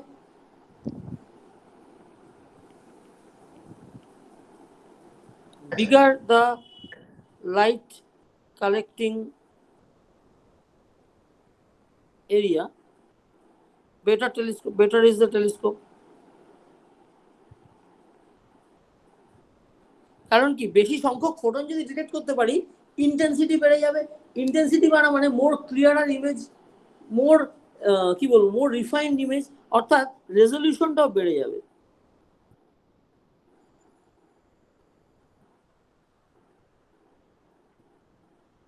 increases with area of the telescope. Resolution মানে কি? রেজলিউশন মানে হচ্ছে এই জিনিসটা ভাবো, রেজলিউশন তোমরা জানো, ফোনেও স্ক্রিন রেজলিউশন তোমরা শুনেছো। দেখো যে অনেক দূরে তোমরা অনেক সিনেমা টিনেমা এটা দেখা যায়, বা ধরো এমনি রাস্তাতে দেখা যায়, ধরো অনেক দূর থেকে ধরো একটা গাড়ি আসছে বা একটা বাইক আসছে, গাড়িতে 2টো হেডলাইট, বাইকে একটা হেডলাইট। বাইকটা তো আমি আঁকতে পারবো না, ওর বাবারে, ধরো এরকম একটা বাইক আসছে আর এরকম একটা গাড়ি আসছে, তাহলে বাইকের যে একটা হেডলাইট থেকে যে আলো বেরোবে একটা সিঙ্গেল লাইট থাকবে, গাড়িতে 2টো লাইট থাকবে, কিন্তু একটা সার্টেন ডিস্টেন্স তোমার থেকে কাছে চলে আসার আগে অবধি তুমি ওই 2টো লাইট আর একটা লাইট দেখে বুঝতে পারো না, এটা তোমরা রিয়েলাইজ করো? এই যে এটা চোখ আর কি, আমি চোখ দিয়ে দেখছি,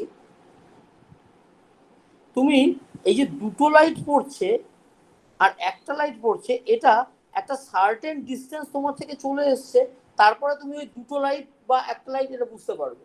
তার আগে অবধি সব লাইটকেই সেম মনে হবে। এটা তোমরা বুঝতে জানো বা লক্ষ্য করেছো? হ্যাঁ স্যার। যে ধরো গাড়ি আসছে, প্রথমত টু বিগিন উইথ তোমার ধরো গাড়ি আসলে একটা লরি আসছে তোমার দিকে, তুমি প্রথমত তুমি আলোটাকে এরকম দেখবে, তারপর আলোটা আস্তে আস্তে বড় হবে, তারপর এক সময় আলোটা স্প্লিট করে দুটো হয়ে যাবে। এই যে স্প্লিটিংটা, এটা হচ্ছে কি রিজলভিং পাওয়ার। এটা কি হয়, ডিস্টেন্সের সাথে সাথে এটা তোমার কমে। একটা সার্টেন ডিস্টেন্সের থেকে বেশি দূরে হলে আমরা স্টারকে রিজলভ করতে পারি না।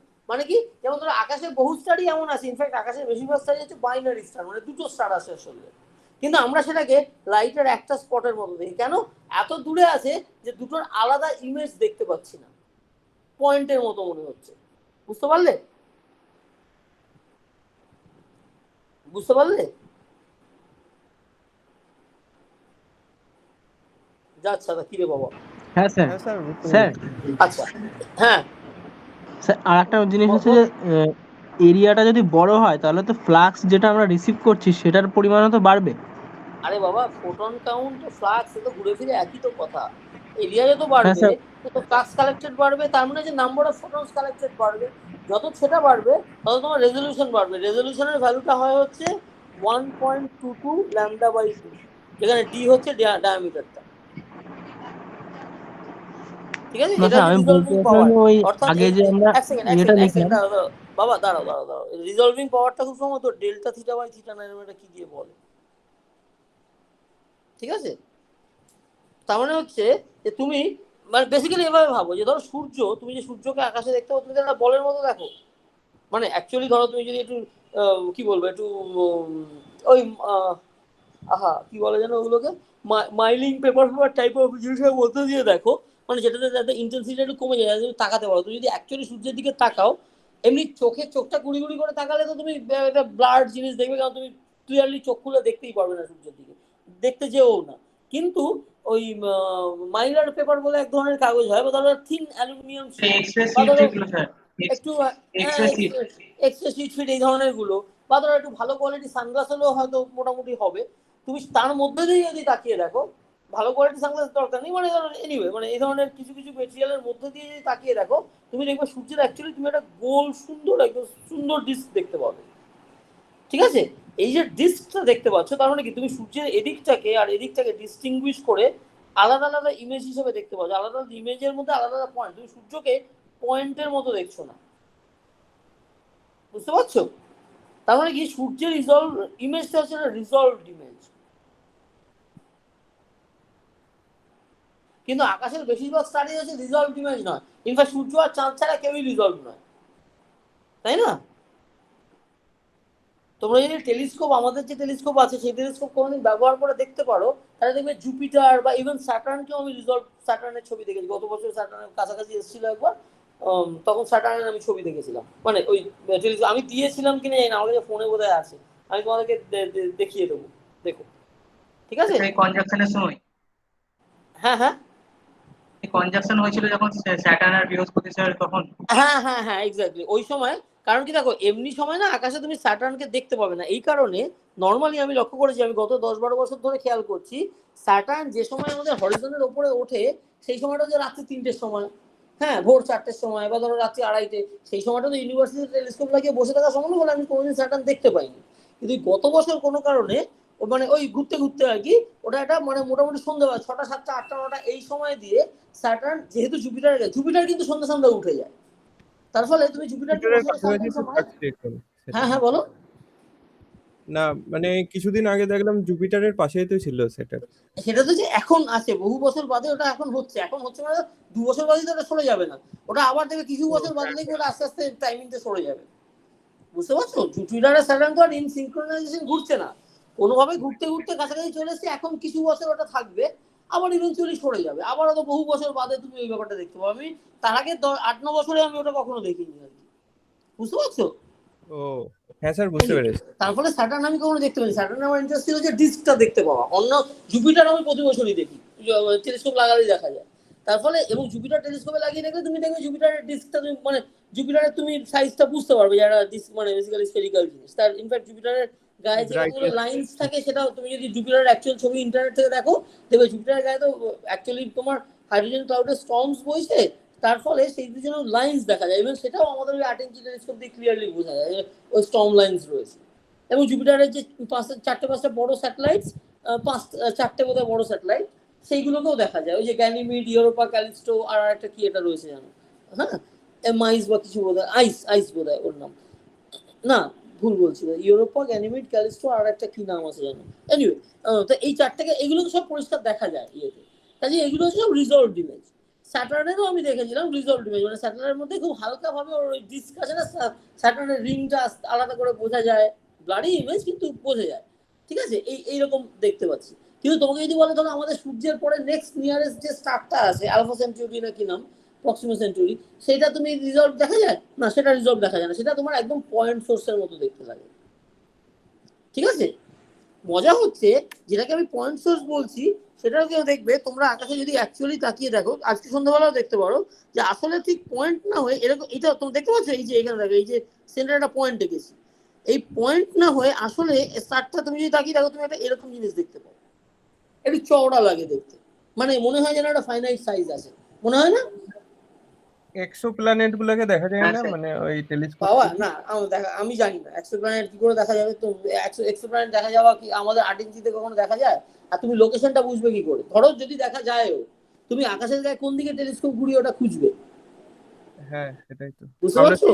এক্সোপ্ল্যানেট তো সেই কারণেই এক্সোপ্ল্যানেট, যে সহজে সেটাকে দেখা যায় না, বুঝতে পারলে? এনিওয়ে ওইসব হাবিজাবি ছেড়ে দাও, যেটা কাজের কথা সেটা শোনো। সেটা হচ্ছে যে এই যে বলছি দেখো, একটা স্টারের ইমেজ পয়েন্ট সোর্স হওয়ার কথা, মানে যেটা ডট অফ লাইট, তার জায়গায় অ্যাকচুয়ালি তুমি যদি চোখে তাকিয়ে সন্ধ্যেবেলা দেখো, তুমি দেখবে একটু ছড়ানো জায়গা জুড়ে আছে বলে মনে হবে। তার মানে কি স্টারটার এইটা রেডিয়াস বা ডায়ামিটার? তা কিন্তু নয়। আসলে এই জিনিসটাকে বলে হচ্ছে অ্যাটমসফিয়ারিক সিইং এফেক্ট।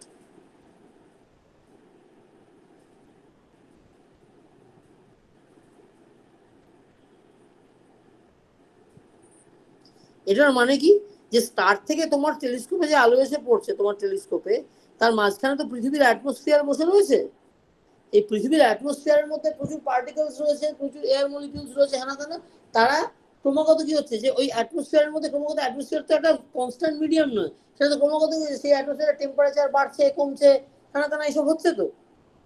তার ফলে যে ফোটনটা আসছে, সেই ফোটনটা দেখো একটা স্টার থেকে ঠিক স্ট্রেট লাইনে তোমার কাছে আসতে পারছে না, ওই ফোটনের যে বেসিক্যালি ওয়েভ ফ্রন্টটা, ধরো এরকম একটা স্টার, সেই স্টার থেকে তোমার কাছে তো প্যারালাল লাইনসে ফোটনস আসার কথা, তাই না?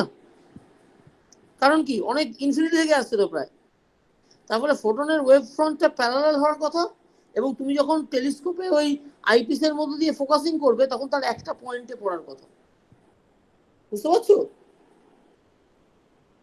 হ্যাঁ স্যার। কিন্তু যেহেতু তোমার এই যে আমাদের মাঝখানে এই যে অ্যাটমসফিয়ার বসে রয়েছে, পৃথিবীর অ্যাটমসফিয়ার বসে রয়েছে, সেই atmosphere is a vibrant atmosphere, মানে সেই অ্যাটমসফিয়ারের মধ্যে প্রচুর বদল ঘটছে, টেম্পারেচার ক্রমাগত বদলাচ্ছে, পৃথিবীর সার্ফেস থেকে হিট বেরোচ্ছে, সূর্যের জন্য হিট আছে, তাহলে কি অ্যাটমসফিয়ারের পৃথিবীর সার্ফেস থেকে বিভিন্ন ডিস্টেন্সে যদি আস্তে আস্তে উপর দিকে ওঠো, তাহলে অ্যাটমসফিয়ারের টেম্পারেচার আস্তে আস্তে কমতে থাকে, জানো? হ্যাঁ স্যার। কেন কমতে থাকে? দেখো তুমি পৃথিবীর সূর্য থেকে হিট অ্যাবজর্ব করছে, পুরো পৃথিবীর সার্ফেস আবার সেই হিটটাকে ডিসিপেট করে অ্যাটমসফিয়ারে ছেড়ে দেয়, অ্যাটমসফিয়ার সেই হিটটাকে কালেক্ট করছে, করে অ্যাটমসফিয়ারটা গরম হচ্ছে, তাহলে পৃথিবীর সার্ফেসের কাছে অ্যাটমসফিয়ার গরম, তুমি যত উঠতে থাকবে তত ঠান্ডা হবে। টেকনিক্যালি স্পিকিং তুমি উঠছো মানে সূর্যের কাছে যাচ্ছ, কিন্তু অ্যাটমসফিয়ার সূর্যের কত কাছে যাচ্ছে, ঠিক আছে? বুঝতে পারলে? পরে তুমি যত অ্যাটমসফিয়ারের উপর দিকে যাবে, তত তুমি সূর্যের থেকে বড় কথা তুমি স্পেসের দিকে যাচ্ছ, ইন্টারস্টেলার স্পেসের, সরি বেসিক্যালি ইন্টারপ্ল্যানেটারি স্পেসের দিকে যাচ্ছ, হুইচ ইজ কোল্ড, যেখানে ফোটনগুলো অ্যাবজর্ব হচ্ছে না। অ্যাটমসফিয়ারের উপরের লেয়ারগুলো থিনও বটে, তাহলে তারাও ফোটন বেশি অ্যাবজর্ব করছে না, ফলে অ্যাবজর্পশনটা ম্যাক্সিমাম, মানে অ্যাটমসফিয়ারের হিটিং হওয়াটা সেটা পৃথিবী থেকে হিট নিয়ে হচ্ছে, পৃথিবীর যে রেডিয়েটেড হিট বা ইত্যাদি সেখান থেকে হচ্ছে। তাহলে বুঝতে পারছো, লেয়ার বাই লেয়ার প্রত্যেকটা লেয়ারে অ্যাটমসফিয়ারের হিটিংটা, টেম্পারেচারটা আলাদা, এবং সেটা টাইমের সঙ্গে সঙ্গে ভাইব্রেট করছে, সেই টেম্পারেচার প্রোফাইলটা কাঁপছে, বাড়ছে, কমছে ইত্যাদি হচ্ছে তো। তার ফলে যে ফোটনটা আসছে, সেটা একটা কনস্ট্যান্ট স্মুথ মিডিয়ামের মধ্যে দিয়ে আসছে না, সেটা রিফ্লেকটিভ ইন্ডেক্স ক্রমাগত ভেরি করছে, এরকম একটা মিডিয়ামের মধ্যে দিয়ে আসছে, কারণ মিডিয়ামের ডেন্সিটি ভেরি করছে, টেম্পারেচার ভেরি করার সাথে সাথে, তার ফলে কি মিডিয়ামের রিফ্লেকটিভ ইন্ডেক্সও ভেরি করছে, তার অপটিক্যাল প্রপার্টিজ ভেরি করছে, বুঝতে পারছো? হ্যাঁ স্যার বুঝতে পারছি। তার ফলে কি হবে, যে ফোটনগুলো প্যারালালি না এসে আসলে তারা যে অ্যাকচুয়াল, এটা হচ্ছে আইডিয়াল সিনারিও, কিন্তু এটা কখনো হয় না। অ্যাকচুয়াল হচ্ছে ফোটনগুলো এরকম পথে এরকম পথে এরকম পথে হয়তো আসছে, ফলে ওর ওয়েভ ফ্রন্টটা একটু তেড়ে বেঁকে যাচ্ছে, ঢেউ খেলানো সার্ফেস হয়ে যাচ্ছে। ফলে তুমি যখন তাকে কালেক্ট করতে যাচ্ছ, তারা সবাই এক পয়েন্টে পড়ছে না, তারা আলাদা আলাদা ফোকাল পয়েন্টে পড়ছে। তার ফলে তুমি একটা একটু ছড়ানো ইমেজ দেখতে পাচ্ছ তোমার ইমেজ সেন্সিং ডিভাইসে। বুঝতে পারছি কি বললাম? মানে আসলে পড়ার কথা ছিল এইখানে, সবার ফোকাস হয়ে এই পয়েন্টে পড়ার কথা ছিল, কিন্তু কোনোটা এখানে, কোনোটা এখানে, কোনোটা এখানে, কোনোটা এখানে। So what you get is a blurry image, কারণ প্রচুর ফোটন তো, সব মিলে তুমি একটা চওড়া জিনিস দেখতে পাচ্ছ। বুঝতে পারলে? হ্যাঁ স্যার। তাহলে এইটাকে বলে অ্যাটমসফিয়ারিক সিইং এফেক্ট। তুমি এটা অনেক কমে যাবে যদি তুমি অ্যাটমসফিয়ারের বাইরে থেকে গিয়ে অবজার্ভ করো, মানে টেলিস্কোপটা যদি পৃথিবীর অ্যাটমসফিয়ারের বাইরে, যেমন ধরো যে এক্স রে টেলিস্কোপ যেগুলো হয়, এক্স রে তো যেহেতু পৃথিবীর এয়ার মিডিয়ামের মধ্যে দিয়ে আসতে গেলে water vapour X ray absorb করে নেবে, ফলে এক্স রে কিন্তু তুমি মাটি থেকে দেখতে পাও না। তুমি যদি কোনো স্টার থেকে এক্স রে কতটা আসছে সেটা ডিটেক্ট করতে যাও, তাহলে এক্স রে টেলিস্কোপ তো প্রথম কথা লাগবে, এবং সেটা নিয়ে তোমাকে পৃথিবীর অ্যাটমসফিয়ারের বাইরে, মানে বেসিক্যালি কোনো একটা স্যাটেলাইটে বসাতে হবে। সেরকম এক্সরে টেলিস্কোপ তো আমাদের প্রচুর, আমাদের চন্দ্রা এক্সরে টেলিস্কোপ আছে, এই যে চন্দ্রশেখর সুব্রমণিয়াম চন্দ্রশেখরের নামে, বা এক্সএমএম নিউটন হচ্ছে এরকম আরেকটা, এরকম আরো এক্সরে অবজারভেটরি রয়েছে স্পেসে। ঠিক আছে, তা সেইখানে কিন্তু এক্সরে দিয়ে যখন দেখছি, বা সেখানে তুমি ভিজিবল লাইটও দেখতে পারো, মানে ভিজিবল টেলিস্কোপ যদি তুমি বসাও, সেখানে এই সিইং এফেক্ট থাকবে না, কারণ পৃথিবীর অ্যাটমসফিয়ারটার ওখানে ভূমিকা নেই। ঠিক আছে? হ্যাঁ গো। হ্যাঁ স্যার ঠিক আছে। আচ্ছা, তাহলে আমরা আজকে এই অবধি থামাদি। আমি ভেবেছিলাম তোমাদের লুমিনোসিটি থেকে ম্যাগনিটিউডে যাবো, কিন্তু সেটা 1টা বাজে আজকে, আর ছেড়ে দিই। ঠিক আছে? স্যার ভিডিওটা আপলোড করে দেবেন সেকেন্ড ক্লাসের। হ্যাঁ, ভিডিওটা আপলোড করে দেবো। তোমাদের মিটিংটা কোথায় গেল আবার?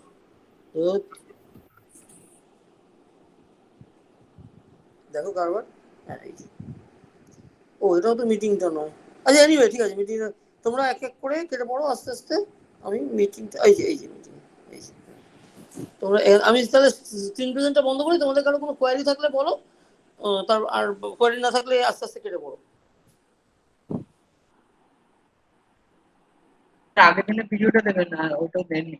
ভিডিও দেবো। আচ্ছা, এই যে সৌরভী বোধহয় লিখেছিলে যে ওই 36 মিনিট 36 সেকেন্ডে বোঝা যাচ্ছে না, ওটা কি এই জিনিসটাই ছিল যেটা আজকে বললাম?